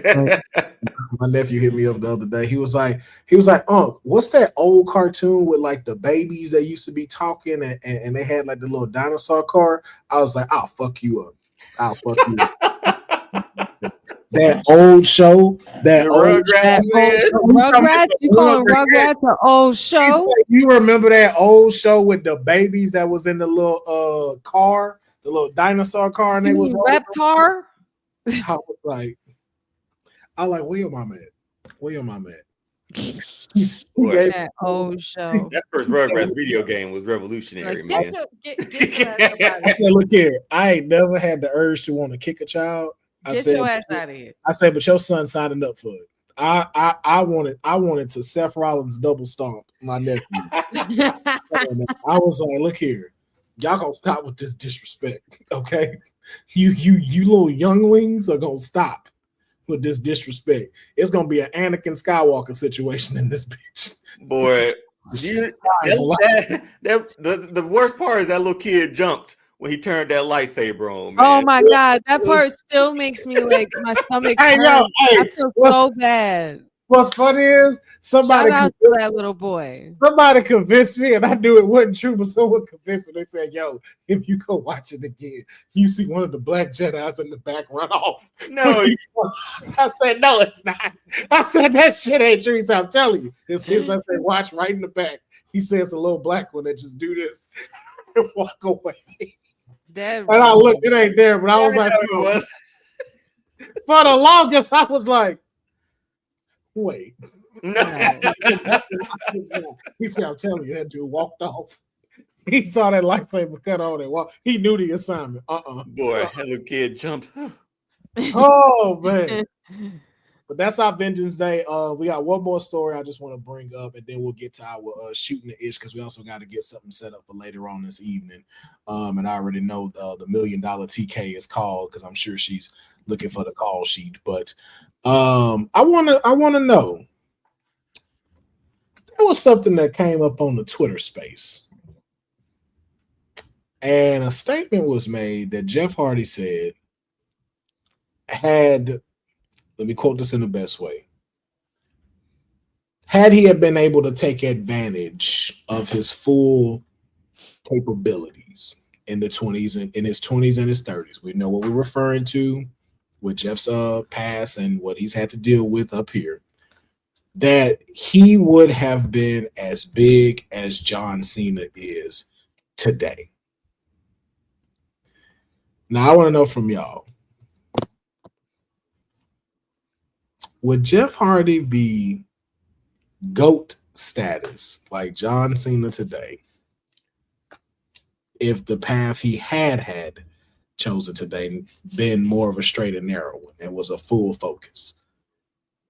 Dude, it's hard for me not to think that he's right, because those pops that he would get on a weekly basis, and when he won that title, how crazy that was. You still had kids coming to shows dressed like Jeff Hardy. Jeff Hardy was like playing a video game, man. He was that first video game character in WWE.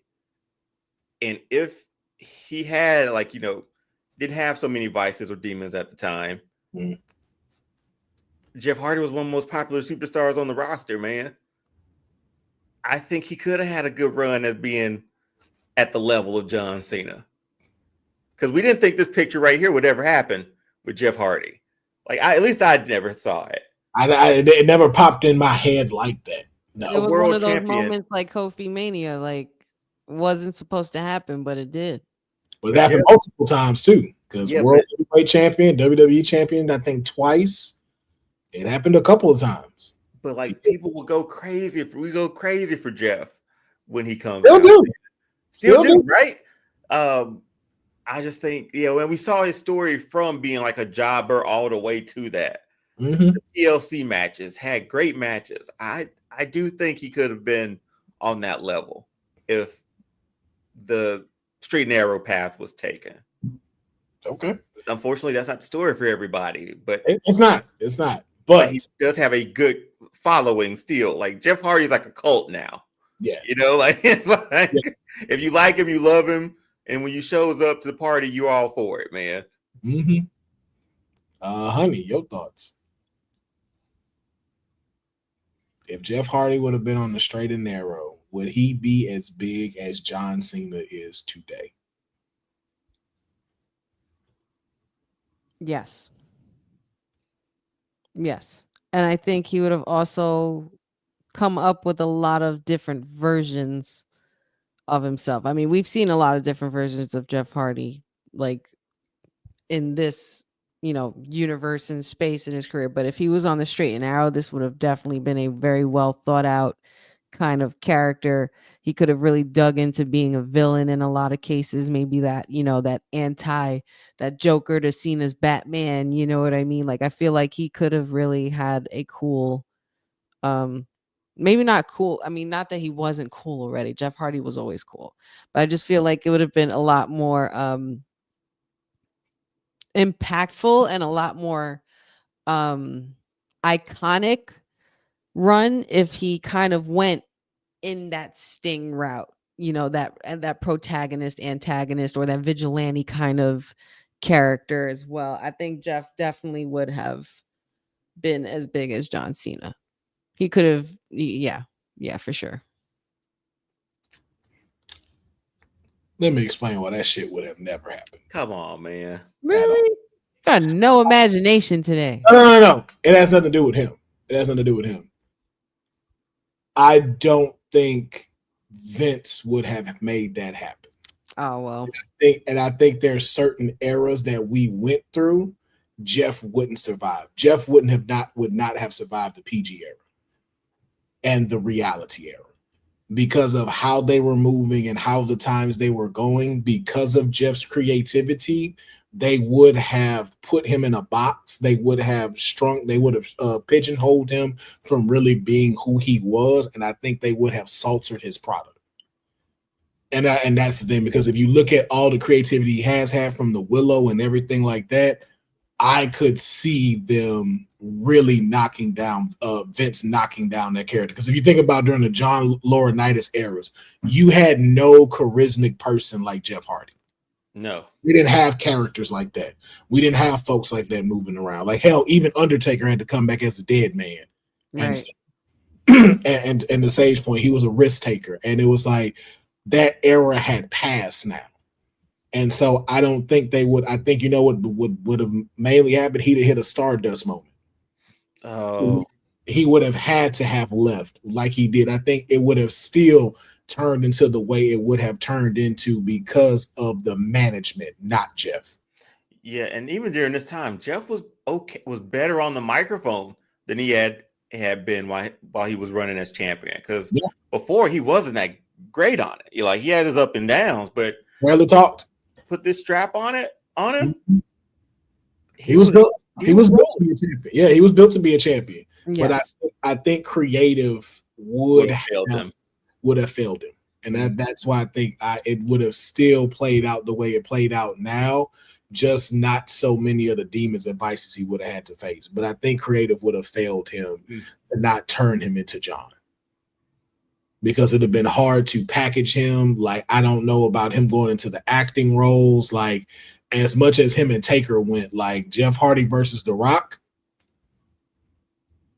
that'd have been a hard match to sell from a Vince McMahon side. Me, I'd have loved to seen that shit. Yeah, because I'm thinking you're right. Because now I'm thinking like the path that John Cena had. Let me insert Jeff Hardy into these positions. You know what I mean? Yeah. He had great chemistry with CM Punk. That was an amazing rivalry. Yeah. But it's like, do you get the full on crossover appeal that you would get with a Cena with a Jeff Hardy? And that's what you have to start considering. We still selling merch though. We're still selling merch. Oh, yeah, we still there. But do you get that overall impact that Cena had? That's tough. Like that's even his stuff was unprecedented, man. So it's kind of hard to put somebody else in those shoes and say like, hey, could you do this? Yeah. And that's the reason. That's the only reason why I said, did he have the capability to do it? Absolutely would have. But I think there's so many elements there that would have been against him to where it would have, if anything, probably sent him down that path that he had, that we saw him go on. Yeah, just because of like the fact, getting into Hollywood and doing movies. Trying to do TV shows, trying to sell these things, and it's just like, okay, like, are we still doing the face paint era? And it's like, well, no, we want you to move like this now. No, we want you to do this. We want you to go here now. We want you to move like this thing. When he won these championships, it was because he was popular and over with the fans. He had respect of the wrestlers. But now when you get to the creative and the media side, would he have been able to capitalize like John? And again, I think a lot of from the creative standpoint and from the business side of it, I think they would have failed him. So that's just, so again, do I agree he could have been as big as John? I think he had the potential to. Yeah, that's the word, potential. Yeah. But I still think the route that was even still taken with Jeff of where he's went, where he's been, I think that still would have happened because you would have needed to leave WWE at one point to be able to get into the creative enigma that you became. Because think about it, we wouldn't have got Broken Matt Hardy had Matt Hardy not left. No. And that's one of his greatest roles. Yeah. And we already know, if you think about it, Vince would have never let him run with that. Matt, what was Matt when he went single? Mattitude, was that it? Attitude. Version 2.0. Version 1 or something like that. Yeah. I love that. Boy, I love that. That entrance with the internet box, like the Windows Media box. So good. It was skipping. Pass. But right there it was like pass. That's Intercontinental Championship. Yeah, you're right. Yes. I'd rather broken Matt Hardy. Yeah, all day. And imagine Willow. Like Willow probably would have never happened to WWE. They'd have never gave us Willow. Nah, they're keeping him just like this. And then at that point, this would have gotten stale, especially with the new superstars that started to come in. Yeah, so Shannon Moore was a part of it. Yeah, Shannon Moore was his MFer, a Matt follower. Yep. That's when we got him in the MVP run and them as tag team champions. Oh God. For MVP's entrance, man. Yes. The tunnel, the fire, the smoke.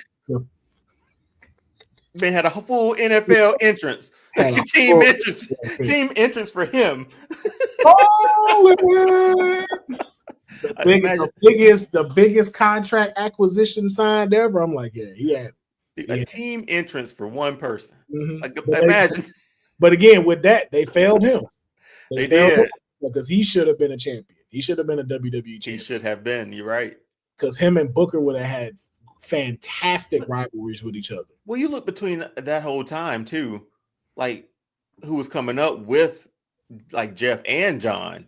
Like Carlito was in that mix, you know, like Randy obviously, but there was like a lot of young talent at the time for this new generation of WWF or WWE that I don't know, they just stay middle of the card somehow. Their gimmicks failed them during this time. Like Carlito was great, but you kept sending him around the apple. It's like, just let Carlito wrestle.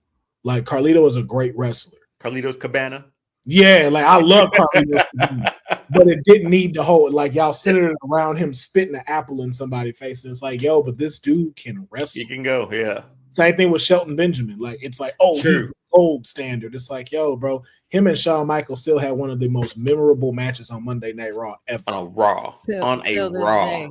To this day. And it's like, but I- y'all slipped on it. Y'all didn't know what to do. That match, I absolutely love the commentary, man.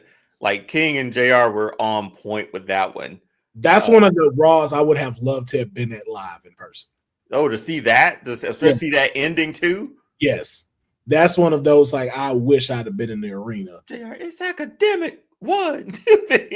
That's- King yelling. Yes. So, but we want to know in the comments from y'all, how do y'all feel about that? Could Jeff Hardy has been as big as John Cena had he stayed on the straight and narrow? Let us know your predictions about AEW's Grand Slam, NXT Vengeance as well. Both of those are coming out today. It is a great day to be a wrestling fan. Make sure you check that out. Also, how you feel about the selections of champions that will be facing the Royal Rumble winners. We won't bring up one has to go just for Honey's PTSD sake. We will not mention that. But as y'all know, we always get into shooting the shit afterwards. We're going to kind of keep it a little not short, but we're not going to go as long because we do got another show that we got to shoot later that we cannot wait for y'all to see because Kayfabe is getting bigger and we are glad that y'all are rocking with us. But before we get out of here, I want to let my esteemed hosts always be able to let y'all know where y'all can follow and support them. We're gonna let the People's Nightmare go first since he does not support Black History Month, obviously. Or Kofi Mania. Or Coffee Mania. Oh man. Yeah. All-Star Fandom Show on Instagram, on TikTok. Over on YouTube as well. You could feel the shame in his voice. Like follow me. Yeah, follow me if you want to. After this one, I don't know if you really want to. But just did a Captain America review. Saw that this week. We went a little long on that one, but Bill apparently he chimed in on the chats for that one too. But that's up. Continuing our fandom of love. No, how Valentine's was yesterday, but we got one more episode coming tomorrow. Not tomorrow, next week. With greatest movie covers. No, I will not do that. I will not do that, Jeffrey. I will not agree with that, sir. I refuse. No, I will not. I will not do that, sir. I don't know how I regain this, man, or I don't know how I recover. You'll be fine. You'll be fine. There'll be a moment in time, I'm sure, where you're gonna have to redeem yourself. I'm sure. Where your back will be against the wall and you'll know exactly what decision to make. Yes. Trust me, if I could get through it, you could get through it too, Deonne. I apprate the support. Just don't forget my That's one good. has to go is next. Because the chat is lighting me up. So what else was I saying? Yeah, fandom of love stuff. We have iconic superhero couples, iconic TV couples, and iconic movie couples coming out next week. And then for March, a little project where we're going to be working on, since it's March Madness for basketball. We're going to be doing a similar bracket where we're talking about, we're making a bracket for fandoms. So your DC, your Marvels, your Star Wars, your Star Trek, whatever your fandom might be, we're going to do like a 16 fandom bracket for the month. So that should be fun. But yeah, other than that, again, All-Star Fandom show everywhere. Like I said, man, after this episode, if you want to follow me, I appreciate it. Love the support.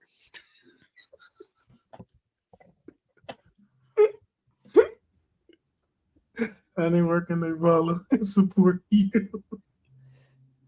You can always find me supporting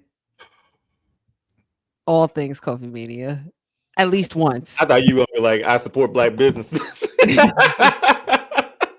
And that too. I also support staying centered. Maybe Deonne, you could use one of these. It'll help you focus properly. Are we done Brought here, to man? you by brought to you by our very own boss lady. Ooh. Butter massage candles. But yeah, you guys can find me here Monday, Wednesdays, Fridays with the WWT Live crew. You can also find me for Honey Night SmackDown Watch Along, except for last night, of course. Every Saturday with the Kayfabe Podcast and all things wrestling with Honey on the socials. Y'all can find me Y'all can find me here. Apparently banned from doing One Has to Go anymore. So I'll be doing, I guess, the blog. Speaking of band, we gotta get Sage D up out of here. No, how she said it with her head cocked to the side. Mine's is next week. I'm like, oh Lord. Yeah, but we talking about band. We gotta get Sage D up out of here. He's got to go. Just ready.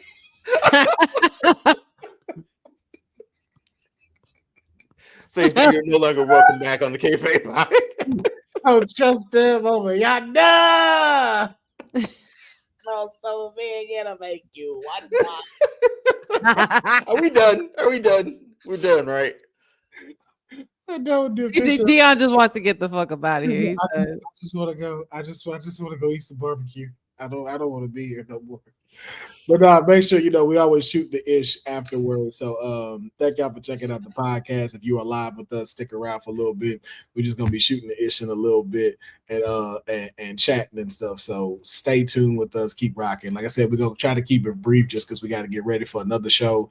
I think in like 3 hours, like 3.5 hours. So we got that plus wrestling to watch. So it is an impactful Saturday, but we still want to make sure we keep it dedicated with y'all. So thank you for tuning in, rocking with us. We'll be back for a sec, but for those that are watching, appreciate y'all checking it out. Make sure you like, subscribe, and comment on this video. Make sure you follow and support my co-host as well, All-Star Fandom Wrestling with Honey. Like those predictions that Honey put out, like those clips that Deonne is putting out with All-Star Fandom. They do incredible work, as well as my strand of a comic book stuff, since Instagram only want us to share bullshit and don't be letting our put our content out to the world. So we need y'all to be able to support, comment, and get that stuff going so we can keep doing what we're doing. But we will catch y'all next week. Peace.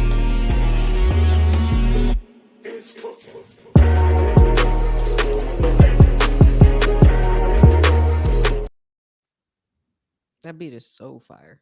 Yes. Now y'all know I'm ready to talk my shit, right? Go ahead, talk your shit. What are we talking? I'm talking about Captain America. I'm They talking about nothing. What they talking about? They talking about nothing. I'm talking about Cap. I'm talking about Cap right now. So y'all know I synced it. I know you saw it. The commercial, the trailer. Nah, I went synced the movie. Oh, you seen it? Yeah, I went synced it. Is it worth it? It's worth going to see. I liked it. Okay. Worth going to see. Okay. But so my first disagreement, with these whole ratings that they gave us, saying it got the lowest Marvel rating of all the of the series, along with like Ant-Man Quantumania and all of that stuff. First of all, that sucks. It got a lower percentage than Secret Invasion. That's how I know it's some bullshit. Yeah. Secret Invasion was ass. It was a waste of time. Yeah, and Captain America is not that. I was like, so I know people are tripping. It's not Quantumania either. It's definitely not Quantumania. So that's why I was like, I would not put that there. But what I will say is, in the Captain franchise of films, it is number 4. It is definitely number 4 in the franchise. Okay. It is not beating the first one. It's not beating Winter Soldier. Winter Soldier is probably. I don't think anything is beating the first or Winter Soldier. So, what I liked about it, Anthony Mackie let me know he could be a leading man. Yep. He definitely let me know that. Like that's Captain America now. And if they were to say he's the star of Avengers Secret Wars, I'm all for it. That man carried that movie. Honestly, all of them did. I will say all of them, acting wise, did a phenomenal job. It wasn't a weak link in that. There was no weak links. There were no weak links at all. The guy who plays Isaiah Bradley, who's the voice of Martian Manhunter, like he's great in this movie. Falcon, the new Falcon, great, incredible. He's like Blue Beetle, the dude that played Blue Beetle. Then they played their roles perfectly. Young kid, just overzealous, dope. Mm-hmm. Harrison Ford freaking out, dope. It's Harrison Ford, like what? Yeah, I know, right? I'm not gonna give the full movie away. I might, I don't know, but try not to. No, only because I'm gonna say the version I wanted to see. The only thing I will say, you know whose fault this is? Cody's. Oh God. I don't know if he interrupted this timeline. What made this? Oh, shout out to Sage. Dang it, Sage D. Okay, we're gonna get to you, Sage D. Thank you. I appreciate that. We're gonna get to your question, Sage D. What I didn't like about it was that, and the people whose fault this is, it's y'all fault. It's y'all fault. It's the fault of those sensitive ass participation medal sweet generation motherfuckers who are out here today. Okay? Because everybody want to complain and cancel stuff, and because Disney don't want to lose no money and don't want to be hitting with the boycott the film, they gotta pander to y'all to make a soft film. Because there were definitely a whole bunch of rewrites, and when I say y'all, I don't mean the people in this chat. So just to be clear, I don't mean y'all. No, general public. GP. Yeah, the GP.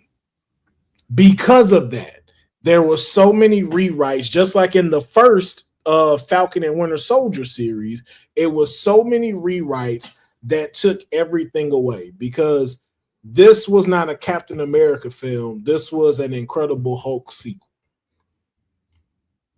I can see that. You're right, because if you were invested from the Incredible Hulk till now, you got that payoff finally. Yes. And that's what that was. But I think more or less the movie was to sort of set up that future, right? The future that's been laid in front of Sam, and then to show that Sam's a leading character, like Anthony Mackie's that leading character, that he can carry that shield. But can I give you a better plot? I'm sure you can. I'm sure you will. Bless you out a little bit. Just a little bit. And this also ties into wrestling. So the plot of the story. Also to stop showing trailers. I'm no longer gonna watch trailers now. I told you. Trailers give everything away. I fucking hate the way they do trailers. Like whatever happened to like a trailer. Remember when they had Batman?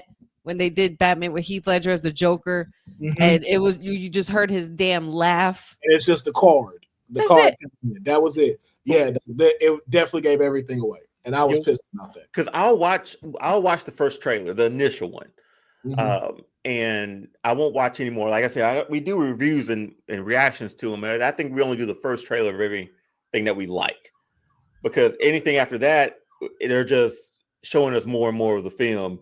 And even the TV spots, I avoided those. Somehow I avoided Wolverine and Deadpool and Wolverine to the point where I saw maybe like the clip of a trailer a week before the movie came out. It took a lot to not watch it. And I feel like it's still going to take a lot to not watch things here, because you needed Red Hulk in the marketing. It would have been great if he wasn't. It would have been great if he wasn't. If the way I'm finna pitch you this story. But it's general public though too. It was like, people need to know, but Red Hulk's in this movie. We knew. That's the problem. You don't stop pandering to this attention deficit audience. Like that's your problem. Like, yo, it hurts.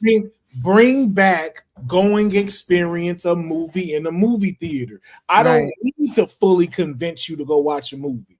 I'm giving you the small little points of like, hey, either you're gonna go see this movie or you not. Because just me seeing Captain fly by the big celestial thing, I was hooked. And even outside of that, let's take away Marvel. Nosferatu. Barely saw anything about that movie. Watched it because I was intrigued. Stop needing to be able to know every fucking thing that's happening for you to go see it, so you can judge it before it comes out. Bring back the enjoyment of the movie theater experience and stop trying to see like, oh, I need to know everything to decide if I'm gonna go see this. Like, no, that's stupid. That's stupid and that's dumb. What's the point of making a movie? We got to tell you everything. Stop watching reality shows, because that's all the fuck that then got y'all warped with this crap. I don't need to know what's going on with the full movie. Just like Thunderbolts. Thunderbolts put out a trailer. I still don't know what the fuck going on with Thunderbolts. But guess what? Good though, right? It's a good thing. I want to see it. And I'm hooked. I'm going to see it. I was more excited about Thunderbolts than I was Captain. But this has been going on for a while. Remember, I just think about moments that we could have gotten. like Spider-Man showing up in Civil War. If you were in the theater and didn't know that moment was going to I'd happen, have lost my shit. exactly, right? Or Black Panther showing up to the party, like that Yeah. would have been dope to see. The fact it's a Civil War should have brought you in. Not that we need to know all the same thing with Deadpool and Wolverine. Why did y'all show X-23 before it started? That hurt me, Right. man. I'm like, yo, y'all took all the shit away. Mhm. Like the fact it's just Deadpool and Wolverine. Well, I'm sold.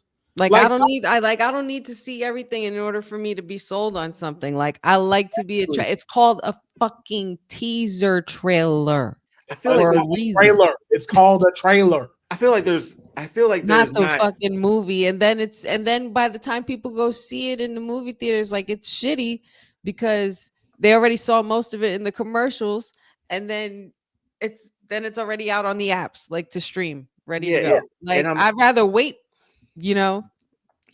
And my biggest thing is, like, I'm trying to think of like our movie trailers back from the day. Remember the movie voice guy, like in a world, like all that, like he's narrating it through it. In a But at the same world. time, I was like, I don't know everything that happened in T2. You Nope. know what I mean? Like, I just saw Arnold with the gun. I was like, is he the good guy? He's a bad guy. I don't know. Arnold Schwarzenegger, Sean Connery in Red October, and you're That's like, it. well, gotta go see it. That's all you Right. need. Arnold, But gotta go see it. now they put trailers together to a point where like they want to tell the story through that trailer. A quick snippet of here's the synopsis of this story.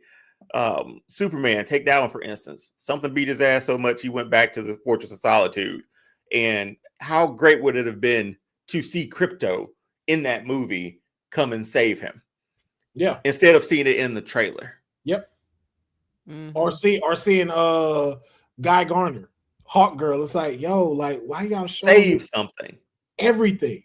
Like, don't save me some stuff. It's like, no, we got some other stuff. No, you only got maybe one or two more things I'm gonna be surprised about. I did not need to see them just yet or how they play into this.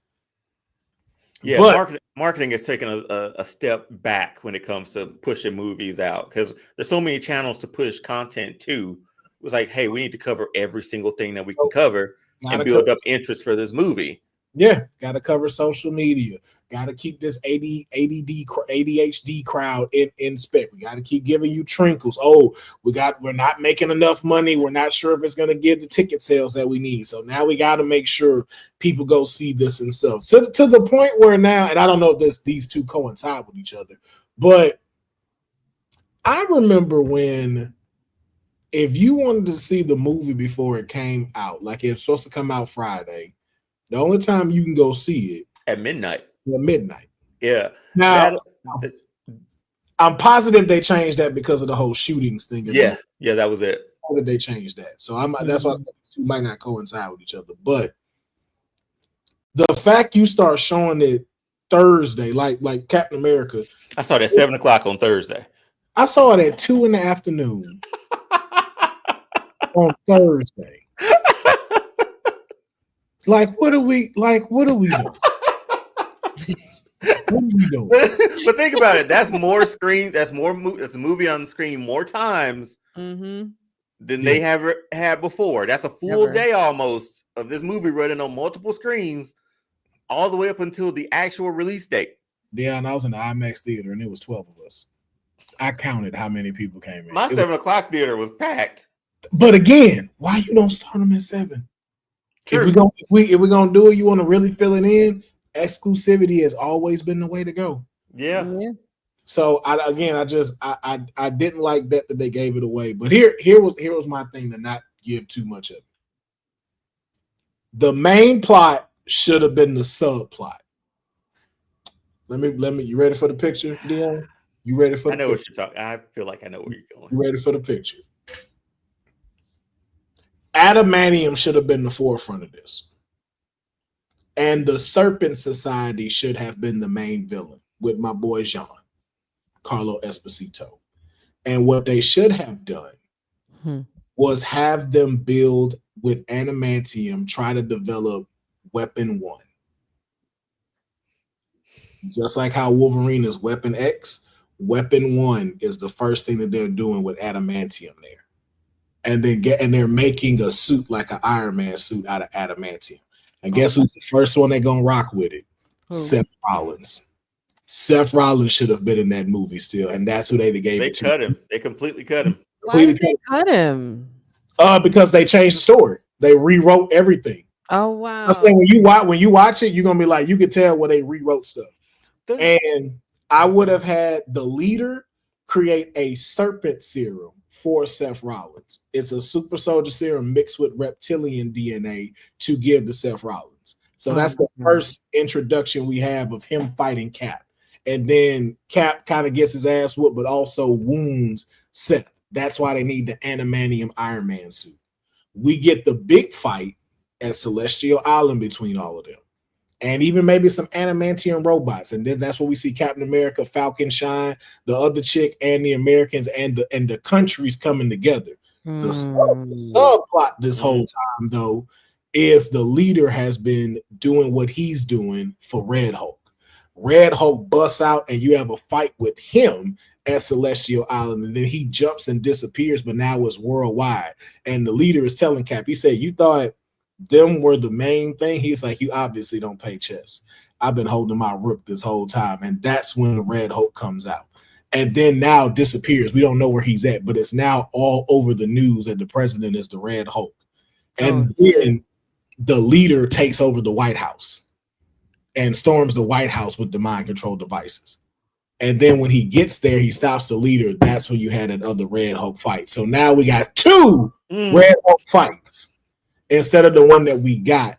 And then that's how you start off the Brave New World. I like it. Just saying. I'm just saying. Because wasn't like the leader's like thing was to try to. I feel like this was in the cartoons more than the comic books, probably, where he was creating like these abomination sort of Hulks. Like they weren't like they were gray or they may have been in the cartoon, the 90s cartoon, where he was always trying to recreate a Hulk, but they were always turning out to be like not that smart or just looking terrible. But they weren't able enough for him to defeat the Hulk. Because I think he did it to his cousin, and that's how he became Gray Hulk. Yeah, so stuff like that. I mean, I agree. It did the movie. It turned into what it turned into. It should have been. Yeah, damn. You might. Yeah. When you look at it like that, now the focus is on Cap, and not the other way around. There's not Cap involved in the story. The story is now about Cap. I think he's gonna, even if did the TV series take care of that though for Cap, for Anthony Mackie's, Sam Wilson's Captain America? No, because they had to change that because of COVID. The original villain had to be taken out because of it. It was supposed to be an airborne virus that went out, not the super soldier serum. That was the subplot. And because COVID hit, they didn't. Because COVID, there was So that little chick that he kept chasing and stuff like that, that was supposed to be like the undertone of it. That wasn't supposed to be the main plot. That's what happened to stuff. They cut him there. Roman made a call. Well, I'll give him that as the director of technologist, the tribal chief. But look, you ready for the Easter egg? Everywhere. Take him out. But you ready for the Easter egg though that I had for it? So after all that happens, we go back. We see the new president. And I ain't even gonna say who the new president is. We can just give it to him else. And we're like, look, your 3 o'clock appointment is ready for you. Thank you. Please send him in. Lady walks down the hallway and says, look, he'll see you now. Comes in, all it shows is his name, Colonel Stryker, and it goes off. Oh shit. William Stryker. Yeah. Tell me that wouldn't have made Captain America Brave New World even better. I feel like it would have. But it's not. But again, as I said, I do not think it's an awful movie. I think it's a solid movie. I think you will still enjoy it. I think you will still get what you need from it. We get questions that we needed answered. For years now, for decades now. Yeah. But again, I think this whole pandering and trying to play it safe so we don't offend people, like we gotta find a middle ground for this now. We gotta find. What were you thinking? What would people be offended of? You remember the short chick? Yeah. You know, she's basically the Captain America of Israel. The character she was playing. Oh yeah. Oh yeah. That's right. Yeah. So they had those tie-ins, and so pretty much she was supposed to be helping defend the adamantium thing in the original story for Israel. And so, so that feels like that's that part of the movie that doesn't fully connect, doesn't it? Mhm. Oh, you're right. Thank you, King. Thank you, King. But no, I really wish, like, even if you just take what they gave us now and they put out a trailer, and the last image of the trailer is like Harrison Ford's eyes turning red. Like even taking it to that, just don't show him all to me. Because we know who Thunderbolt Ross is. We know what he's gonna turn into. We've been waiting for this for 15 years. Yeah, like the scene where he was like this and he started doing this and his eyes went red. Just give me that. Yeah, you didn't have to show it all to me, but give me the roar. I'll take the roar.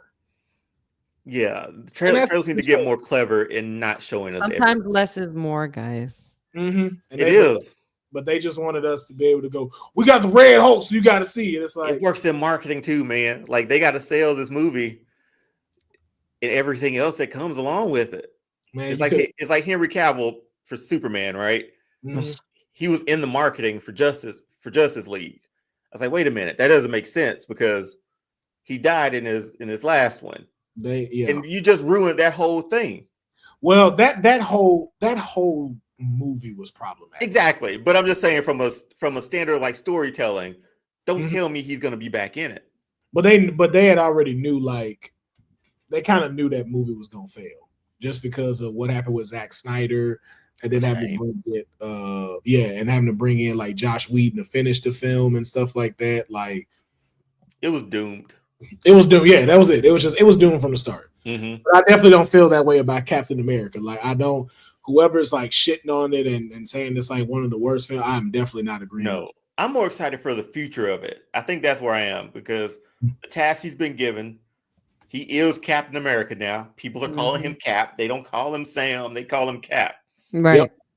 That and I think I said this on the review too. It was like a little personal for me because I'm sitting here at the age that I am that night with a Captain America shirt on, going to see Sam Wilson on a big screen be Captain America. Never in my lifetime would I have thought.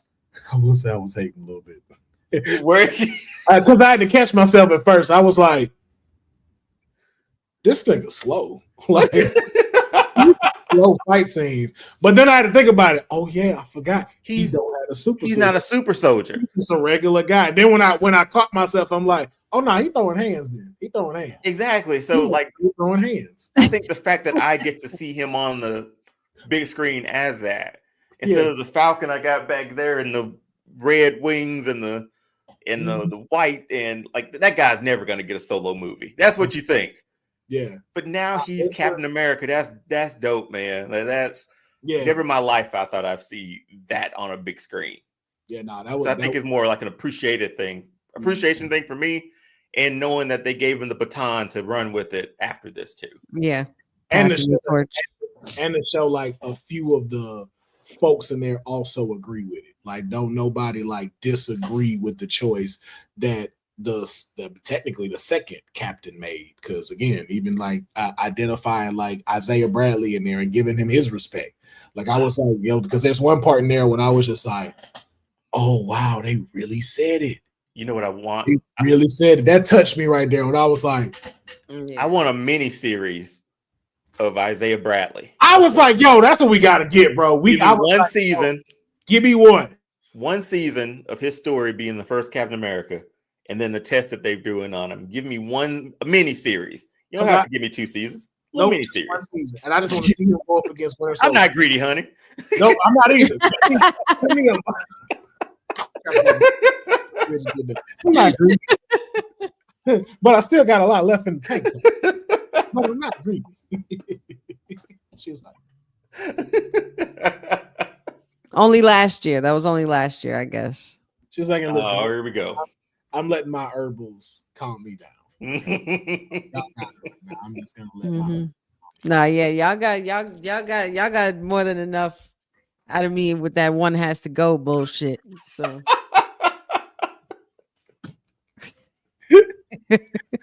oh, at least your people didn't turn on you, honey. Don't forget mine's next week. That's all I know. At least your people didn't turn on you this week, honey. I mean, you the one chose Coffee Mania twice. twice. That's what I'm saying. Because I thought you was at least gonna say maybe Sean and Triple H can go. That man said, "Nah." I am a woman of my word. I'm not taking Sean out for nothing. She got rid of Brett, and that's a lot. That's a lot. So Like I said, ever since I was a child, there was always a toss up between those two. They were both very Right much at the my hip. favorites, but after a while, it was just it had Sean. Man, Sean is Sean. Brett is Brett. Sean is Sean. Anything else y'all want to talk about before we get out of here and set up for the next one? Because I think it's 6:30 ish, like she said, for y'all, and she gonna because she gotta interview them first, and then we'll go in. Okay, 6:30. Okay, I don't know why. Yes. I was thinking 9 for some reason. No, that's what I thought too. I thought she Okay. was saying, hold on, let me make sure, because I thought she was saying 6 p.m. our time, but she said, wait. No, never mind. It is 6 p.m. Yo, no, I'm sorry, PT. No, you're right. 6 Oh, p.m. so it is 9 for us. So it's Yeah. 9 my time. Yeah, so we got plenty of time. Okay. Oh, okay. Okay, yeah.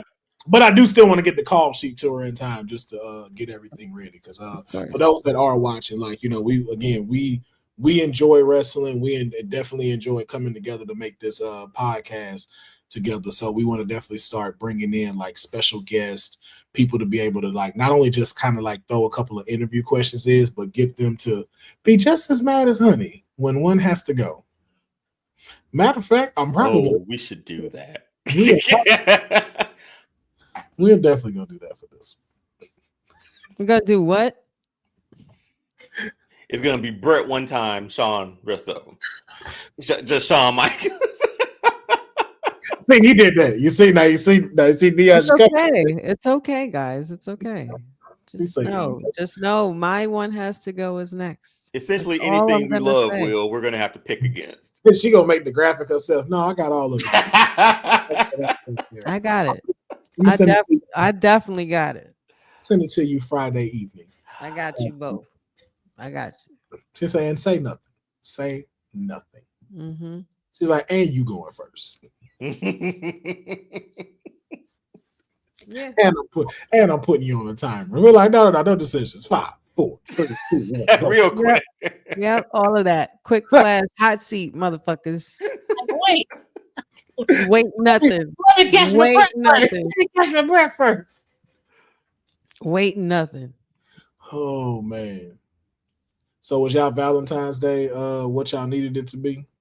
Yeah, it was great. It was chill. It was definitely what I needed to be.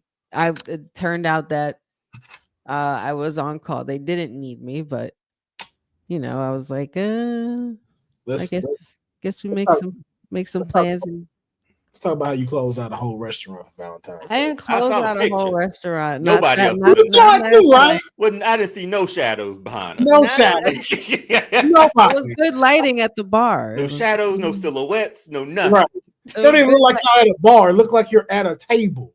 Like, Well, we weren't even at a table. We were at a bar, like a place very nearby, and we had never been there.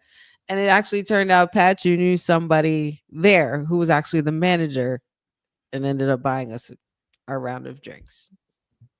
you hear that, It damn? was very sweet. You hear that? You hear that, right? So what I heard was they went to a bar and then turned the bar into a restaurant to sit at a table that didn't even have tables. They just No, it had tables. and then not only that, they know the owner. Yeah, shut down the whole one just for them. Whole restaurant. Just for them. And then, No, that You was didn't have to pay. that was for Matt's birthday. Apache's birthday, actually. Yeah. honey, it's like we are not under- drinking here. We understand you, honey. We know this. We We know are about that. know. We know. The honey pot is full of that cash. You know what I'm saying? She's like, it was just a small one, just a small little bar across the street. Turned to find out it was Nobu. It was not Nobu. It was totally not Nobu. We kept it local. I mean, Yeah. Nobu's in your city. That's local. Well, it's in my city, but I'm in the tri-state area, but I'm in Jersey. That's Even though Nobu's not far, it's a train ride away or a drive away.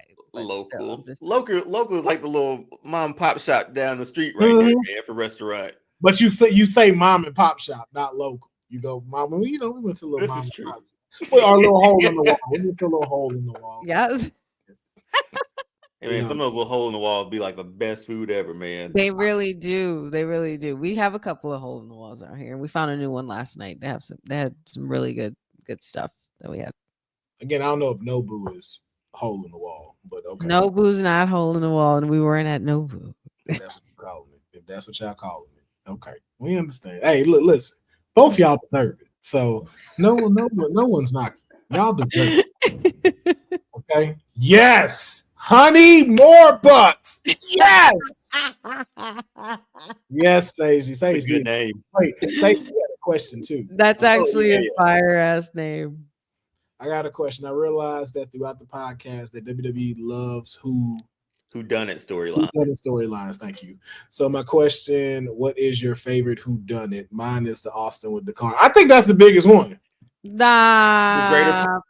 Whodunit? That was not who done it. That was a That was a whodunit. That was a whodunit. That definitely was a whodunit because Yeah. Mick Foley was interrogating everybody. He was commissioner. That was well. No, I was thinking about the greater power too. That's exactly what I was thinking of. The higher Oh, power. yeah. It's me, Austin. Ah, son of a bitch. It's me. It was me all along. Oh, So good.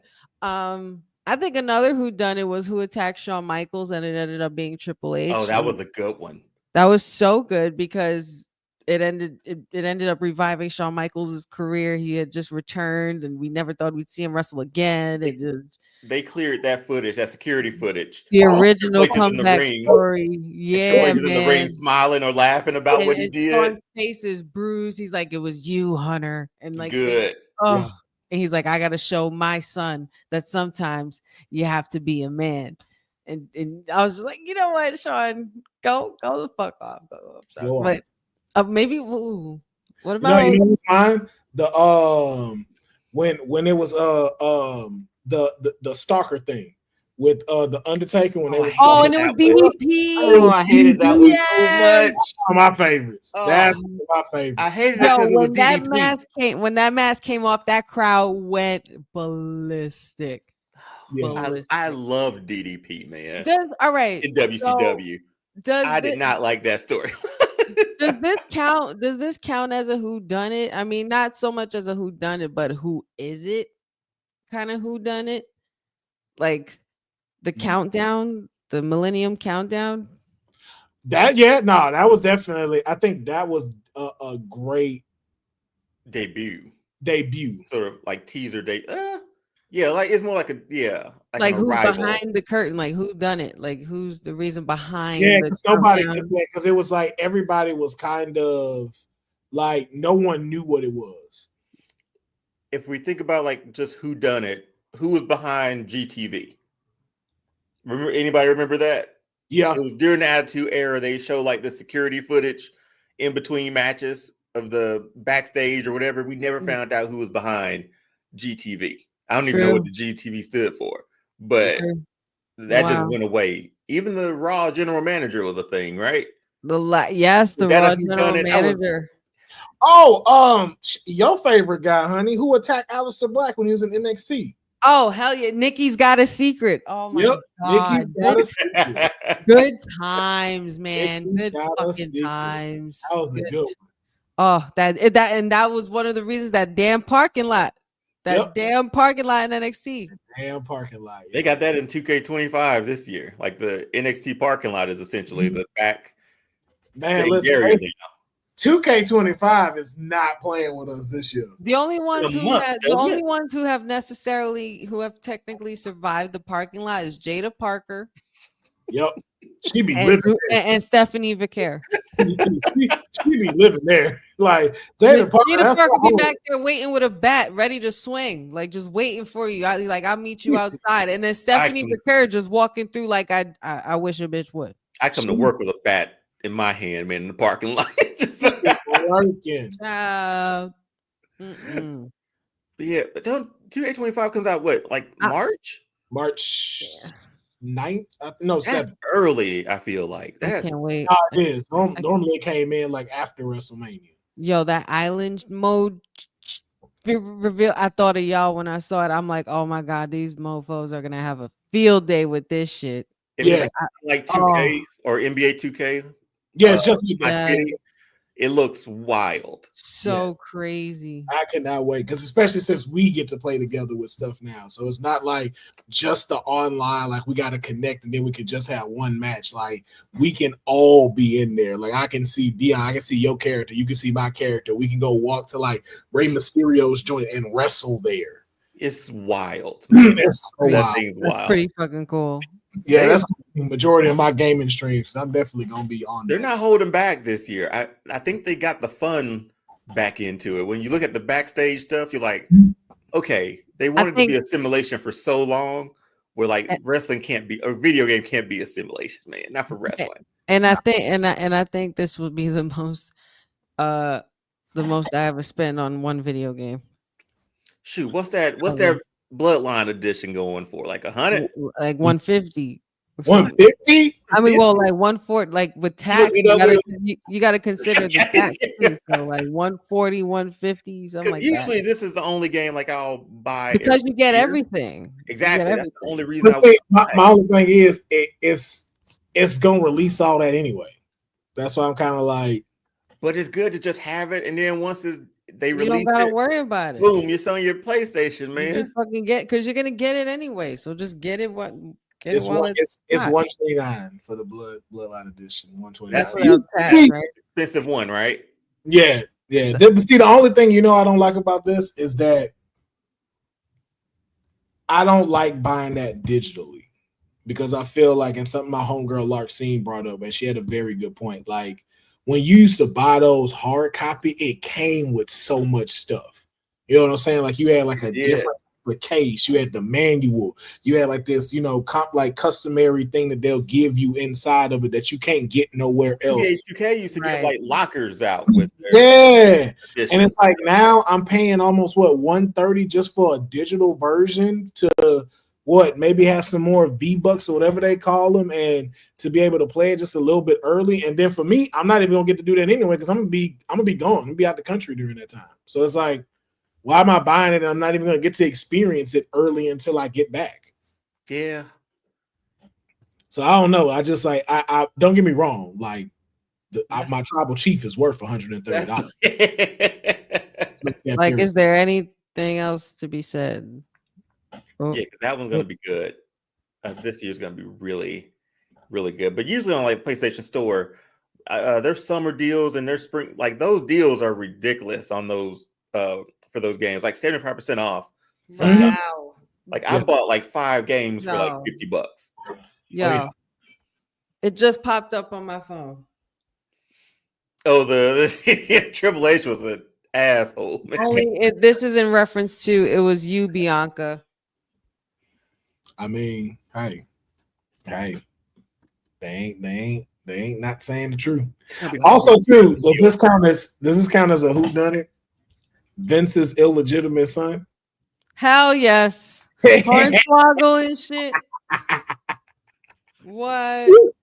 Yo, man, I ain't gonna lie. I loved that storyline. I loved it because you know why? Because I know something happened with Mr. Kennedy during that time, and so again they had to pivot, and so it was like, okay, we got to pivot. So you know what? Let's just go far left. Hornswoggle. Wow, they went there. That was so stupid. They went there. It was hilarious. So stupid. That was hilarious. I wish they'd have kept going with it. Like Hornswoggle be his assistant in his office and stuff like that. I'd have loved it. I would have loved that. But that's just Shane had left by then, didn't he? Was Shane gone by then? Yeah. Because that would have been really good to have Shane there. Yeah. With his brother Hornswoggle. That would have been funny. Yeah, because this was when because this is around the time Triple H was with DX again, him and Shawn. Because that's when he had the real slick back long hair that time. And so he kept tucking it behind the ears during that time. Shane O'Mac, man, Vince made God Shawn Michaels' tag team partner. That was still an unbelievable storyline. It was Vince and Shane versus Shawn Michaels and Guy. I don't remember where that pay-per-view was, but that was the weirdest thing I've ever seen. I think So strange. I think he even went to a church and spit out holy water like Triple H did, Vince did. So Yo, my it's a diabolical human being, man. yeah, This nah, was- that ain't even a menace, bro. mine. Every time they bring up Black History Month, what up, G? I'm like, but why you got the do rag on though? Like, Do-rag I don't even want to talk do-rag about. Vince was I don't- wild. I don't want to talk about do rag Vince. I fucking couldn't. I can't. What's up, Holmes? No, absolutely not. But you know what? But you know what's funny though? That is the double-edged sword of his genius, because yeah. we know there's someone out there at a company doing that, and we know that's true. Like, there's somebody always like, "What's going on, my G?" Like, yo, can you shake my hand like you just did, Ralph? You walked up here. Like, we ain't got to slap skins. Like, bro, just shake my hand. What's up? But it's just like that. That's the thing. It's just like, do you do it or do you not do it? But Vince was so convinced of, I'm not doing that. The character's doing that, and it's like, shit. He made it crystal clear at times. Yeah. And what's crazy is what would really change this about us if he didn't use his real name. If he'd have called himself something else, I don't think we would have been able to divide that line a little bit better. Mm-hmm. But because it's you supposedly playing you as a character, it's like, where do you start and where does that character end? Mm-hmm. But Yeah, nah, I hated it. every time I was like, where you get a pink do-rag from? Fucking And terrible. who keeps telling you to put your ear in the do-rag? That's not like, who put the do-rag on for you? That's the person I'm upset with. That's who I'm upset with. And he had like that egg head too, like He did. it looked like the shape of an egg, like like the Super Mario Brothers movie, Mm-hmm. like the way their heads look, like or like Fifth Element, like I don't know. It just Dr. Cooper, stay. yeah. I can't see it. Yeah. No, I can't see that. That's what I think, man. That was just awful. I hated that. I hated do-rag Vince. Hated Yeah, it. do-rag Vince was probably. I'd rather hire Power Vince than anything. Yeah. King might call ears in the do-rag is diabolical. I'd have taken high His power. in the do-rag is just wrong. Had it been done right, like, yo, like, who put your do-rag on? Because like that, and then the fact the space at the top right here, it's like, dog. Like, I know there's somebody that can teach you how to put this on right. You got the cape dripping and stuff. I'm like, but there's so many other elements that's wrong that don't complete it. Mm-hmm. It's just everything. Didn't they match his Everything. shirt? It's all wrong. Yeah, he always had matching do-rags. He had a whole pink suit on with the pink do-rag.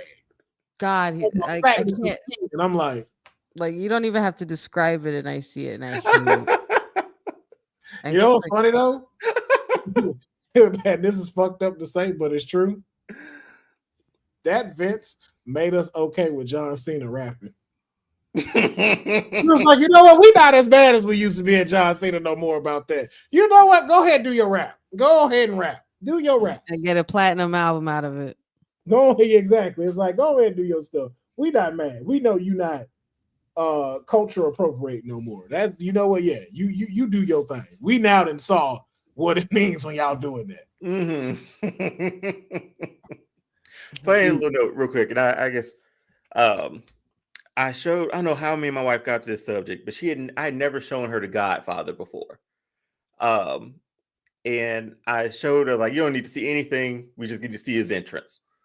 And watching my wife watch The Godfather's entrance was the most hilarious thing I've ever seen last weekend. Because she Oh, was like, man. how is this? She was laughing through, but it's like, how is this or was this a thing?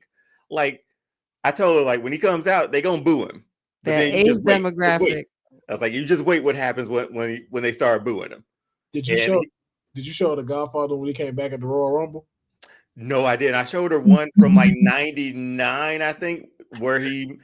You should have showed her that one. Where he I don't remember the Royal Rumble one. Nah, because that's when he. I was gonna say you should have showed her the one where he went up to take her. Mm-hmm. Nah, the one when he come back, this one he was legit. He had like, so you showed her the right one, but this one he was legit, and it wasn't hoes no more. They were an escort service. Oh, my but he God. had like 20 of them out there, and he came out with them. He came out with like 4 of them. He was like, and he ran to the back, brought out more of them. He was like, Oh, I do remember that. dude, even more. You want to talk about, like, I laughed through the whole thing because Godfather is one of my favorite like characters ever. Should not have been watching that as a child. Not at all as a No child. way in the world. Should not have been going word for word for him, through his Also, promos. like, I grew up around that stuff. So that's why that was very just like, yep, that is how that goes. And then I was telling, like, he makes the offer, and like Godfather might wrestle 1 time a month on TV. Yep. Because he had 3 people take the offer. Yep. And then if you didn't see him in the ring, he was with APA playing cards. Basically. That was real. That was legit because they all hung out with each other. Or just turn the camera on and let him go. Yep. Mhm. I was like, yo. What a time, man. There's no way that could. Y'all would, yeah, man. We couldn't get away with that. It lives where it lives, man. It lives where it lives at this moment. But hey, we wouldn't have got Lita if it wasn't for Godfather. Was she part of the train? She was a part of the train before S.A. Rios. Why the hell do I remember S.A. Rios? Let me tell you something. If we ever start talking about Sunday Night Heat, and that was S.A. Rios show, boy. Rios right there. No, S.A. Rios was the king of Sunday Night Heat. That was his time. Oh, oh no, here we go again. S.A. Rios was killing on Sunday Night Heat. Man. We can't get you on Monday, but Sunday night we got you. Word. That boy stayed on Sunday Night Heat. He did. He really did. That's so true, though. It's not even untrue. Oh god, how did Lita even get with the Hardys? Then I don't remember this. I think S.A. Rios either got hurt or his contract was done, and then she still was signed with them. So then they moved her to. So they just packaged them with the Hardys. Started calling them Team Extreme. Team Extreme. Okay, because I didn't remember how they became a team. Yeah, it's just just like how a lot of people can't remember how Terry Runnels became Hardy Boy's manager at one point. They won the ladder match. I remember that one. They won the ladder match, got the 10 grand, and Terry. Yep. Didn't work though. Didn't Edge and Christian get Terry at one point too? Mm-hmm. Yeah, I think the Dudleys too at one point. They got yes, they did. That's right. Yeah, they got Stacy Keibler. Man, Stacey was the best.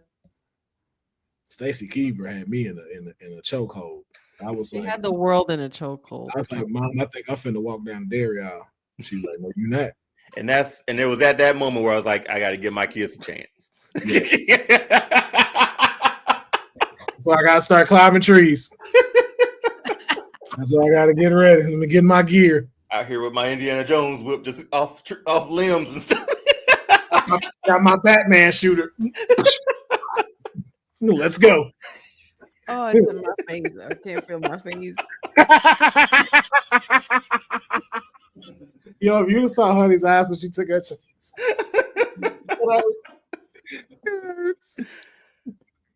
Because y'all made me laugh.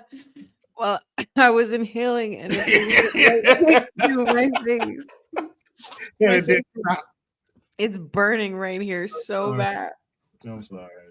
Oh man. No, it's okay because it's true. I feel Stacy Keibler, man. Whew. Shit. That woman's still fine to this day. To this day. To this day. To this day. I know some of them, the milk did not age well. Just because of cosmetic surgery. Trish aged very well. Yes, she did. Some did not. Just because and you know what? That's the sad part too. And that's the one thing I say I don't like about like entertainment wise, because like just looking at some of like the women we had in WWE and just like what you feel like you had to do to yourself to stay up. Because I was like, what her name? Candice Michelle. I was like, yo, Candice Michelle is gorgeous. Outside of, King Michael. Mm-hmm. What do you mean she had nothing? She had legs. And she knew how to use them. There it is, honey. That's the theme song. Just had to clarify that real quick. Sorry. King Mike Hall, bro. Them legs is legendary. Legs are legendary. Legs. Wait, didn't they make a statue of her legs? Like, didn't they make like a bust of her legs? Yes. Like her, and they were, and I think she had like they were insured. Like she had like. They had to. King Mike Hall, at this point, I just feel like you be trolling us on some of these. What do you like? Because I remember he said he don't like yams and Mac touching. I'm like, what do you like? No hips, no booty, no bust. I'm cool. Look, here's my thing. And I'm gonna say this. As I've gotten older, I have learned to appreciate those who don't have a robust set of assets. Okay. I'm gonna just say that. At first, I used to be the same way. I'm just like, yo, I can't date a girl that ain't got that ass. But I'm like, now we know though, it's sections. You can have a butt, you can have levels. Yeah, you can have ass, or you can have that thing. And that thing be thing. As the older I got, I was like, hey man, look, I will treat certain other things if she got a booty. Like, ain't nothing wrong with a booty. A lot of women got just booty, but it be a nice looking booty. You know what I'm saying? You gotta respect the booty. You gotta respect the little booties to the big booties. You know what I'm saying? Like, I've just grown to fondness for more of that instead of limiting my expectations. You know what I'm saying? Yeah. Like, ain't nothing wrong with the itty bitty titty committee. Hey, you can have mine. Like baby, hey, look, you don't know what you feel like. Here you go. Boom. Here you go. I'm not tripping no more. Yeah, Deonne. Because she may have other qualities that I need. And besides, King Mike Hall, I don't know if you ain't never had this experience, but if you ain't never had a girl with long legs, just put her leg right here. Not no thing about to have sex, but just like it come right here, and this just the leg right here. It's something about that. I'm just letting you know. If you ain't never had that experience, King Mike Hall. King Mike Hall, you see what you did? You are depriving yourself. And Deonne know what I'm talking about. He just don't want to say it out loud because he at home. But he know what I'm talking about. That long leg come up, you looking at that shit like a theme, like a roller coaster ride. Like, yo, I'm just at her calf muscle. Normally, you'd be by the. I'm just at her calf muscle. Houston, we ready for lunch. Hey, we gotta get out of here. I got a grocery pickup at 4. Count us down, yes.